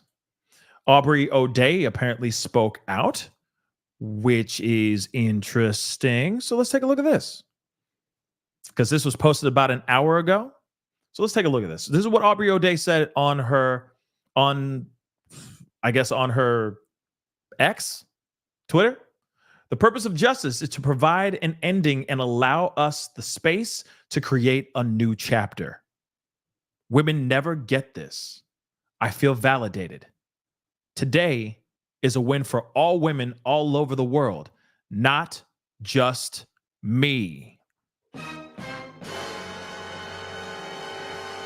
Things are finally changing. I'm wondering what she means by that. Not just me. Like I said, something is going on. Something is amiss. Something is afoot right there. And I think that she's trying to say that she's a victim of this situation too. But like I said, she's been saying these things for a minute. She just hasn't said it like verbatim. She hasn't said, yes, I'm a victim of the such and such, and I've seen the freak offs, and I was one of the people in the freak offs, blah, blah, blah. She hasn't said any of those things yet. She just says, I've seen things. I'm a victim of this man. That's it. But what exactly happened to her? That's what I'd like to know. But somebody else said, Aubrey O'Day, may your pillow always be cold. Miss Mamas stood her ground for over 20 years, really out on an island by herself, saying, y'all gonna see. Interesting. Interesting. I'm very interested in hearing about this, but I'm wondering what's up. And it does make you wonder, yeah, somebody just asked, is she going, maybe she's a star witness. Maybe she is. You never know. You know for a fact she out here squawking in these grand juries. If they asked her to come in, I'm sure she said, when do I need to be there? I could be there in 5 minutes. Say less, bro. Where do I need to be? You know what I mean? Denise, thank you so much. Enjoy your show. Thank you so much. I appreciate it. Thank you, Denise. We try to have a good time to a certain extent. Like I said, we still got to get to the facts. We still got to get the information as much as and the best as we can. But at the same time, man, This is crazy. And yes, Groovy, she'd be there going say less with her whole crew. All right. She would have a whole lighting set up. She'd have all the, her makeup artists there just making sure her face is beat to the gods, right? And then just dropping, spilling, okay, pouring the tea, I would assume, okay? Just being real, okay? But again, man, crazy stuff here. All right. But let me just see. I'm just checking to see if there's anything more. Okay. Because again, today's been a very active day with all the information that has been popping off here. But let me see here real quick. Okay. Let's see here because I think there's more here. Hold on 1 second. Okay. 1 second. We got a video to look at here, I think. So, uno momento, por favor. Come on. Let's take a look at this. Guilty to racketeering, conspiracy, and sex trafficking charges following a bombshell indictment today. Alice Gaynor covers courts and joins us now live from Lower Manhattan with all the new details. Alice. Christine, Sean Diddy Combs himself entered the not guilty plea. He walked into the courtroom with a very serious expression. He scanned the room. He had about 12 family members and friends there to support him. Otherwise, the room was basically attorneys and members of the press. The two sides essentially litigated the case when they were making the argument for bail or no bail. Prosecutors say he's a flight risk. He's an extreme danger to the community. He's a serial abuser, they say, and a serial obstructor. His attorney argued that he had earned the trust of the court and of the judge because he flew to New York in anticipation of being arrested and wanted to turn himself in. They also mentioned that he's in the process of trying to sell his plane. He handed over his passports to his attorneys, but the judge ruled he be held without bail. Sean Diddy Combs is accused of creating a criminal enterprise, of using employees, resources, and influence to allegedly carry out crimes including sex trafficking, forced labor, kidnapping, arson, bribery, and obstruction of justice. That employees like security staff, household staff, personal assistants, and high-ranking supervisors allegedly helped facilitate and cover up his abuse and sex escapades, never intervening. Other arrests could be coming. I'm not taking anything off the table. The previously reported March 2016 Los Angeles hotel video showing Diddy attacking then-girlfriend singer Cassie was referenced in the indictment. A member of the hotel security staff intervened, and Combs attempted to bribe the staff member with a stack of cash to make sure that what happened was kept quiet. The indictment alleges Diddy abused people for decades, verbally, emotionally, physically, and sexually. He's accused of manipulating women to participate in highly orchestrated performances of sexual activity with male commercial sex workers. These elaborate sex performances were referred to as freak-offs, which Combs is accused of arranging, directing, and recording. The freak-offs. Now, again, a lot of this from what I've seen so far, a lot of it still, I keep wondering this because a lot of it does kind of scream Cassie's paperwork and her lawsuit. But then again, you got to remember there's been other women that have spoken out and there was a grand jury. These people did come through and speak out. So it does make you wonder if they all just share the same story and have experienced the same thing, then this is some really terrifying stuff. Let's keep it real, right? But again, I think that what they're trying to say is this is not the only time. Cassie's not the only one that has gone through this type of turmoil and this type of torment. So let's continue on. Still very crazy stuff. Sometimes lasted days at a time, involved multiple commercial sex workers, and often involved a variety of narcotics. He's accused of sometimes giving people drugs like cocaine, oxycodone, and ketamine, to name a few, controlling their careers, using money and threats allegedly to get what he wanted. During these so-called freak-offs and at other times, it's alleged he hit, kicked, and threw objects at and dragged victims. I'm sorry. It's hard to look at him now in the same way that we used to look at him. So now when we see him like shucking and jiving and doing his little ditty, you know what I mean? Like just doing his ditty bop and all that stuff. And we see him doing his thing. It's hard to look at it now because of the information we do know now. And it's funny because there was a video that we saw earlier where he's talking to the camera. He's like grabbing the mic and he's having fun. He's being goofy. And there's a girl on the side that's just taking photos, right? She's just doing like maybe some behind the scenes footage. Maybe she's a fan, but she's sitting there like smirking and smiling at him like, oh, he's so cute, taking a photo. And I'm like, oh my God, if we only knew what we know now, then I don't think we will all be so welcoming to his antics, right? It's like I said, crazy that this is even happening. He is the Black J.E. He is the Black Jeff E. I have said it. Injuries took days or weeks to heal, and he allegedly used the recordings of them as collateral. In March 2024, during searches of his Miami and LA homes, law enforcement seized drugs and more than 1,000 bottles of baby oil and lubricant, guns, ammo, and 3 AR-15s with the serial numbers defaced. His attorney says they are not his guns. Mr. Combs is a fighter. He's going to fight this to the end. He's innocent. We're appealing the decision to hold him without bail. Combs faces a minimum of 15 years behind bars, up to life in prison if convicted on these 3 felony counts. His attorney says he is fighting the no bail ruling today. There is a bail appeal hearing scheduled for tomorrow, Christine. All right, some shocking allegations there, Alice. Thank you for that update. Diddy's legal troubles first picked up steam last year. He has faced a number of lawsuits since then, filed by an unnamed music producer to former college student Joy Dickerson, and most recently, one of the singers from the band Danity Kane, Don Richard. Now, the first lawsuit came in November of 2020. Hold on. Now, we already know this storyline. But I am quite curious. I'm gonna keep it real. I am quite curious. What does Don Richard know? Like, we do know about the paperwork. We do know about the documents. I'm sorry, that she has filed. She has named many names, so on and so forth. But I am kind of curious as to what she actually witnessed. Like, what she really, really witnessed. What else did she see? Because Kalina, the other part of Dirty Money is basically saying that it's a bold-faced lie, that she didn't see anything. She was blind. She was Stevie Wonder. Okay?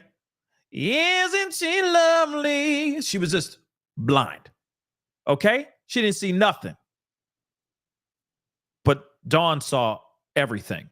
So I'm curious as to what she saw as well. Still, no matter what, in my personal opinion, Dawn coming out, another artist speaking out on behalf of this whole thing, aside from Cassie, to me is huge. This is massive in my personal opinion. And I keep wondering, could this be the one that kind of nudged the feds to finally say, let's go. We got enough now. We got footage. We got this, and this. Now we got this other person, another high profile name, saying he did these unthinkable things. Okay? Crazy. Duty Ron in the house. What up, man? Duty Ron just said, I remember when he got locked up in New York City for having an illegal, in his car, and J-Lo was locked up because she was with him. She was actually carrying, just so you know, I'm sure you know this by now, Duty, but she was holding the heat. She was packing the heat for him. She carried that heater in her purse into the club. Ain't that wild? And then somebody got shot in the face. She still lives to tell her tale, but it's pretty wild though. She's still alive, thank God. Oh, and you were at the police station. Ooh, that gives a little, I'm sorry, I got to do this again. I'm sorry, I know you guys hate this, but that gives me a little interesting, man. I was there when both came in. That's interesting. He said, well, hold on. He said, I was there when they both came in. Did she come in like, did she did she sashay? My love don't cost, or actually did she mouth, like lip sing it, and somebody else behind her sing the words for her while she was dancing and jiggling her butt? Was that what happened when she walked in? I'm just curious, Duty Ron. I am just curious, asking for a friend. Okay, was it like the best Milli Vanilli impression you've ever seen? I'm just curious. shoot, you should hop on. I'd love to hear your thoughts on this, Duty. Just let me know if you want to hop on and chop it up, man. No pressure, though. No pressure. Okay. But still, very interesting stuff. But yeah, J-Lo's been thrown back into the conversation, not just because of Bennifer, okay? Not just because of Bennifer, but because of everything that's happened as of late, okay? And then that movie, whatever the hell that movie she made is trash. Don't watch it. Don't watch it. Don't watch it. It's trash. Don't do it. Don't do it. Don't do it. Don't do it. Duty Ron said, no, but she had nice chrome bracelets on. I bet she did. Okay. I know what you mean. You know what I'm saying? I'm just kidding. I'm kidding. But still, she been out here, man. She been out here. And there's a lot of people that feel some type of way about J-Lo now. And she knows some things. You know for a fact she knows some things. Remember, she was a fly girl. She was a fly girl in Living Color, right? She was a fly girl. And then all of a sudden, she gets thrust into the world as J-Lo. What happened there? Who helped her career? And then all of a sudden, my love don't cost a thing. And she can't sing to save her life, but still she made hits. I know we have Britney Spears too, but I'm just saying, at least Britney Spears was actually singing her music, okay? So I'm just curious. What does J-Lo know? What does J-Lo know? Quite curious. But let's continue on here, guys. I'm going to play a little bit more. All right. 23 from Diddy's ex-girlfriend, singer Cassie, alleging years of abuse and rape. The two parties settled the next day. And then in March, federal agents raided his homes in Miami and LA. In May, video surfaced showing Combs attacking Cassie in an LA hotel in 2016. He publicly apologized days later. In June, Combs returned his key to the city at the request of Mayor Adams. All of this now leading up to his arrest yesterday. Now, let me just say this. Hey, Mayor, give me the key to the city. Just give it to me. I mean, I don't live in New York, but I used to. Just give it to me. All right? I'll take it. I'll gladly take it. All right? But golly. Hold on. I need to pull up. I need to find this. Just give me a second. Just grant me a little grace, because it's been a minute. It's been a minute, and I want to pull this. I want to pull this up. But I really do think that we need to take a little trip down memory lane.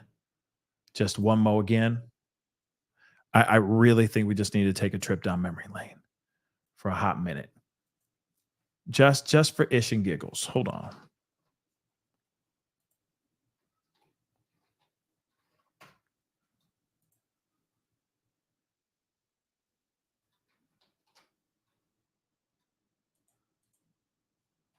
Oops. Hold on, guys.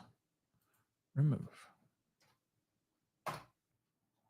Just want to pull this up. Now, again, he apologized, like they said, okay? They apologized. Now, what's interesting about this, and hold on, I'm looking.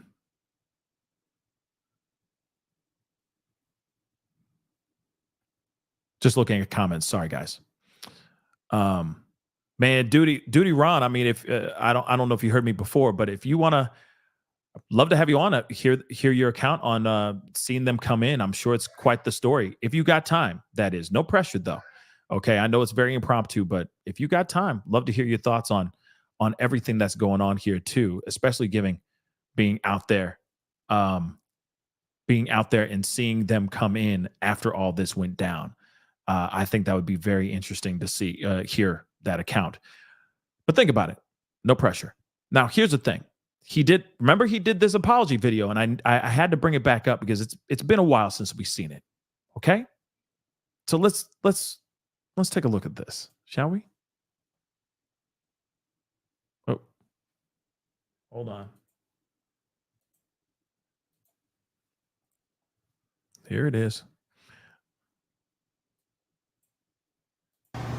It's so difficult to reflect on the darkest times in your life. Sometimes you got to do that. I was fucked up. I mean, I hit rock bottom. But I make no excuses. My behavior on that video is inexcusable. I take full responsibility for my actions in that video. He takes full responsibility for his actions in that video. He doesn't take full responsibility of anything else.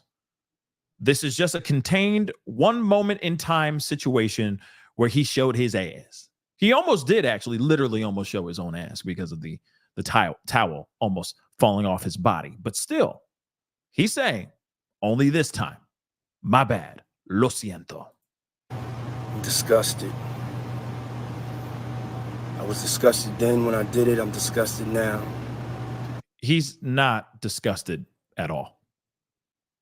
Do you see that, right? He's not disgusted at all. He doesn't care. He's angry that he's, you know what I mean? That he's caught. Real quick, okay. You're at the hot tub, relax. Okay, then enjoy the show. Okay. Yes, definitely would love to have you on the show, man. Real talk. It'd be great to chop it up with you because he's got a really great channel, guys. Okay. If you guys don't know, I mean, a lot of y'all already know his channel clearly because all y'all are saying, oh, a collab would be amazing. So I know that there's a lot of fans here for Duty Ron as well, but he does really great content as well. So, you know, go check him out. Hit a subscribe if you'd like. All right. Because he's got some really great content. Very informative as well. All right. But yes, next time, bro. Next time. Would love to have you on the show. Let's talk. Let's chop it up.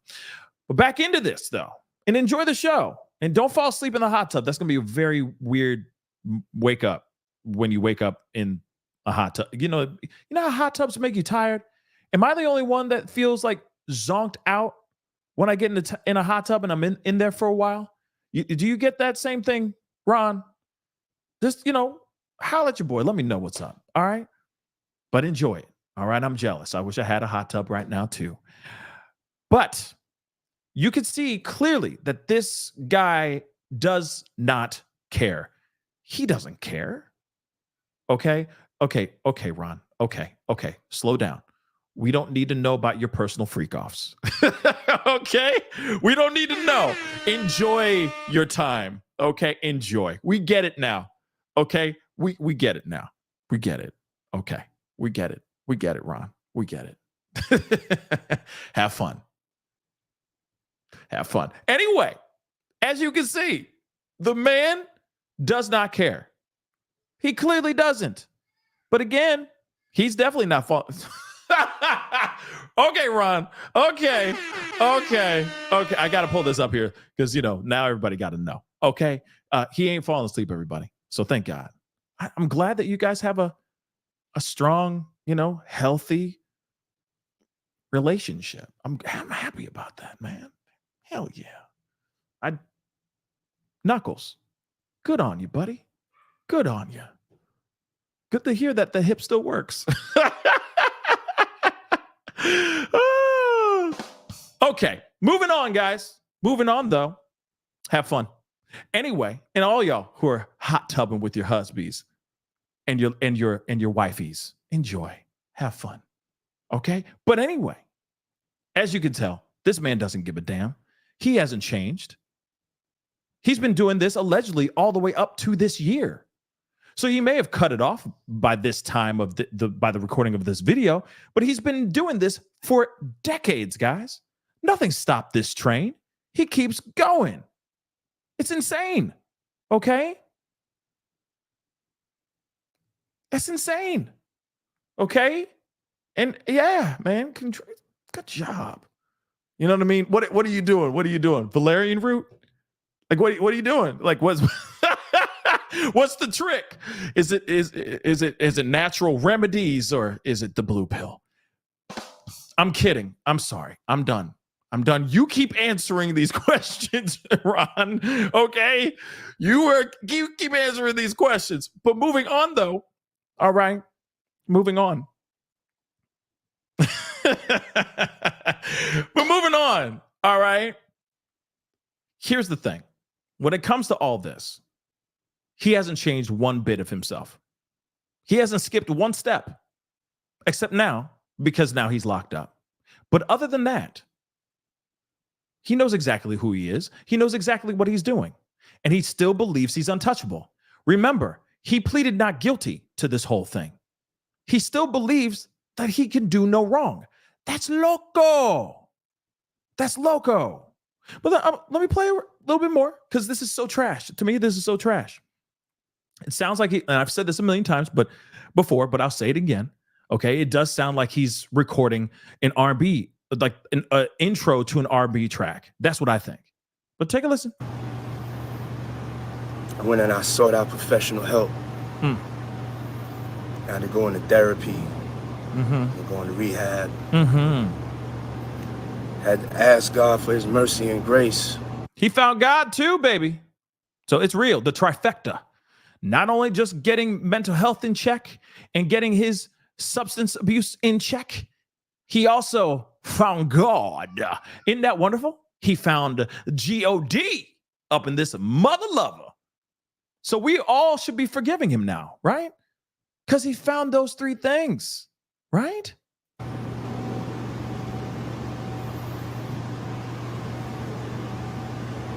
I'm so sorry. Dramatic pause for effect. And then you say you're sorry. But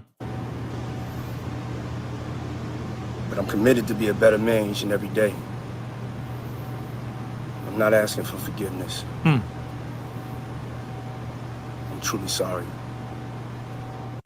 I'm not asking for forgiveness.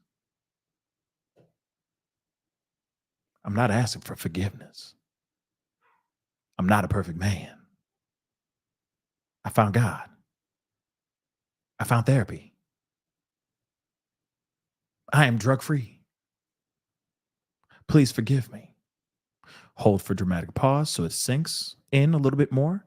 And before you say this next sentence, it hits even harder. I'm sorry. Now, here's the thing. He's acted before. He's done movies and stuff. He's read lines. He's done lines too. But still, apparently pink lines. But anyway, still, this is a man that is fully aware of the wrongdoings he's done.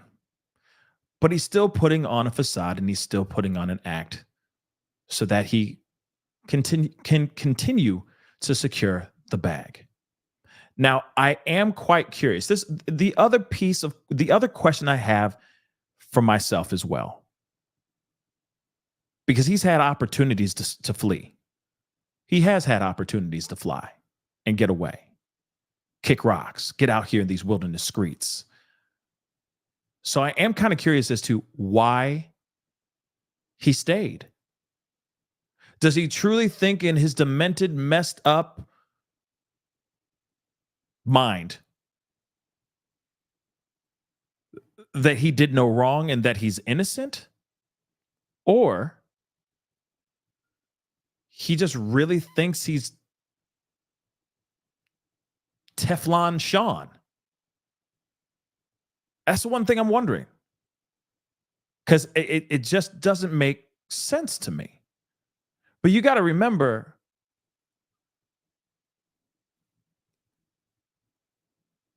the amount of delusion this man has is pretty intense. So maybe there's a possibility here that he thinks he's done no wrong, and there's no way that maybe he believes there's no way he can get hit with any of these things and found guilty of doing these things. I don't know. Maybe he thinks that his power is that strong that even while he's in jail, he can intimidate these victims and these witnesses as well before they even get into a trial. I guess only time will tell on that, right? Only time will tell. But let me get some of these super chats. Again, thank you so much for the support, guys. I really do appreciate it. It really means a lot. Seriously. Sushi, what's up? Thank you, Pascal and mods, for all the work. TCB, thank you so much. I appreciate it, okay? And shout out to the mods. Real talk. Shout out to you amazing mods. I love you guys. Thank you so much for the support. One of our mods here. Thank you so much, Melly. Appreciate the super sticker. Wit, thank you so much. Diddy, dumb and done. Yes, he is. It is over, Wit. It is over for him. Okay. But there may be a curveball. You never know. And we also got to remember, I know that the court of public opinion, the street's been talking. They're saying him guilty. We already know that the feds are saying him guilty. There's enough things pitted up against him to show that him guilty. But you never know. There could be that curveball that could maybe lessen the charges or lessen his sentencing, etc. You never know. So we'll find out. Only time will tell. But I'm still leaning on the side of, man, this dude done. Okay? This dude done. Beautiful messy ball. Thank you so much. Cassie deserves the key to the city now. You know what? I'm with it. I know I was selfish and I said, just give it to me. No, you're right. Cassie should get it because she's the one who is the straw that broke the camel's back. You see what I'm saying? She's the one who pulled her thumb out the dam, and the dam is just now destroyed. Right now, there's a full-on wave of allegations and lawsuits coming his way, and now he's been locked up. It all happened because Cassie stepped forward, right? Emily, thank you so much for gifting 1 membership. I really do appreciate it. Thank you so much. Again, like I said, it's positivity given to you. If you just got this membership, welcome to the family. Pay it forward. Give somebody some love. Give somebody a high five, a handshake, a drink. Open the door for them. Tell your spouse, your loved one, whoever, your partner, that they look good today. Doesn't matter. You know what I mean? Just pay it forward with positivity. Tipsy, thank you so much. We all love when you sing to us, Pascal. I know I do that a lot, but I love it. And I have fun. You know, it's the only way to deflate some of the seriousness, because there's so many serious things that go on. We talk about a lot of stuff. We do a lot of true crime on this show, on this platform, and there's a lot of doom and gloom. So it's nice to just kind of let loose a little bit and just have a little bit of fun, right? Just a little bit. And then we get back into the meat and potatoes of everything. But now we got to take a little bit of a left turn because Duty Ron had some things to say. Thank you so much for the super chat. Pascal, I like your no blue pills. Yeah. I like your no blue. Yep. I'm naturally strong like bull. Naturally strong like bull. Privyet, comrade. I like it. Like that. Good. Yeah. Like I said, what is a valerian root? What are you using, man? You know what I mean? Still keeping it up. It's good. Good job. Good on you. Good on you. Good on you. Nostrovia. Okay? Strong like bull. I'm proud of you. I'm proud of you. Duty Ron. Duty Ron. Sorry. Duty Ron. I'm very proud of you. Okay? Keep banging that hammer.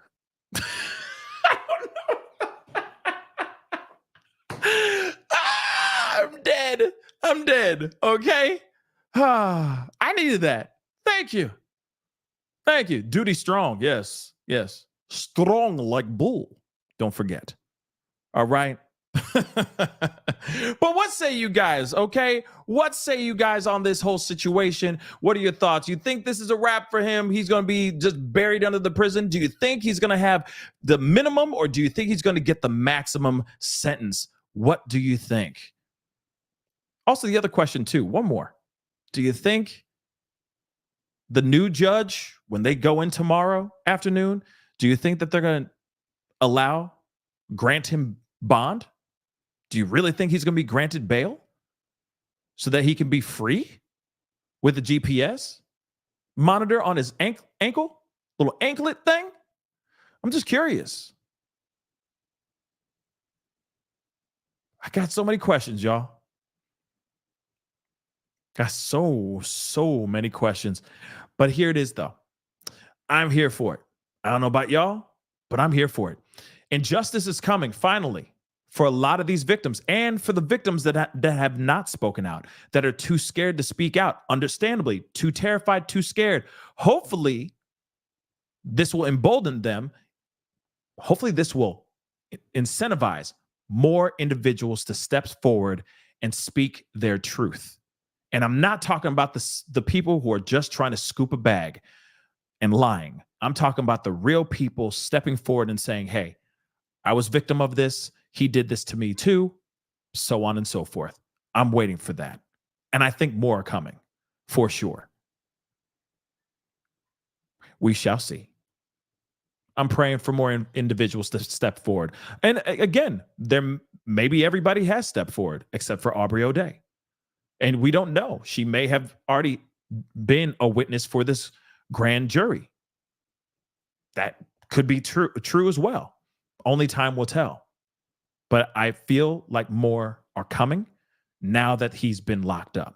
They might feel a little bit safer stepping forward and speaking out. And I encourage them to please do, because one thing that's really important that I think we all got to remember is that there are other young individuals, there's other victims, there's other survivors, there's other people that are surviving right now that need this semblance of reassurance that justice can come. It doesn't matter if it's 5 years, doesn't matter if it's 5 minutes, doesn't matter if it's 30 years, that justice still can come, and that it's okay to speak out, that you will be safe, that you shouldn't be scared of the powers that be, the Harvey Weinsteins and the Jeff E's and the Diddy's and the Ara Kellys and all them, right? We need this to be out here so that those people who are going through it know that there is light at the end of the tunnel, that they can survive. Not only just surviving it, they can survive. And that, I think, is the most important part. So I urge, if you're watching this and you are somebody who really did go through these things and you haven't and you haven't said anything, you haven't spoken out, please speak on it, baby. Tell what's going on. If not for you, for the people that you love that look up to you as well. Because there could be somebody else in your friends, in your corner, in your household, so on and so forth, that could be going through the same thing, that are scared to speak out. Lead by example if you can. If you can. I get it, it's not that easy. But if you feel incentivized, if you feel empowered by this movement, by this moment, speak up. Because this could help so many other people in this situation with Diddy and outside of this situation. So I'm praying for that. I really, really am. So we'll see what happens here, guys. We'll see what happens. But no matter what, as this thing starts to continue moving forward, trust and believe. I'm here for it. And we will be giving you updates as it continues. Anyway, guys, that is the show. I appreciate all y'all for being here. It means the world to me, but it's time to wrap up the show. Again, please do me a favor, all right? Do me a favor, hit that like button down below. Crush it, do what it do. That would be amazing. Hit that like button down below. Hit that reaction button if you're watching on other platforms like the TikTok. That'd be great. Don't forget to hit that follow button. Follow me on here, guys. Follow me on TikTok. Follow me on Facebook, X/Twitter, and Instagram. I'm on all them mugs. So go there, go and hit that follow button. Don't forget to subscribe here to my main channel. Go to my secondary channel, The Pascal Show Clips. That's where I have the shorter formatted stuff. Please crush that subscribe button over there. Do me that solid. That mean a lot. All right. Don't forget to hit that join button down below. Become a member if you can. Check out that Patreon, patreon.com/The Pascal Show. It's going across the bottom of your screen right now as we speak. And of course, check out PascalMerch.com. We got some really, really great merch. Go check it out. Enjoy it. Consume it if you can. That would be dope as well. Anyway, guys, it's time to get going. Have a great rest of your night. Stay blessed out there. And I think it still works with this. If you see something, say something. And don't be afraid. It's time to get all these monsters. It's time for all these monsters get the justice that they rightfully deserve, because it's all coming. So hopefully speak up if you can. Anyway, guys, it's time to get going. Be good to yourselves. Be good to one another. We'll talk soon. This is the Pascal Show. Bye.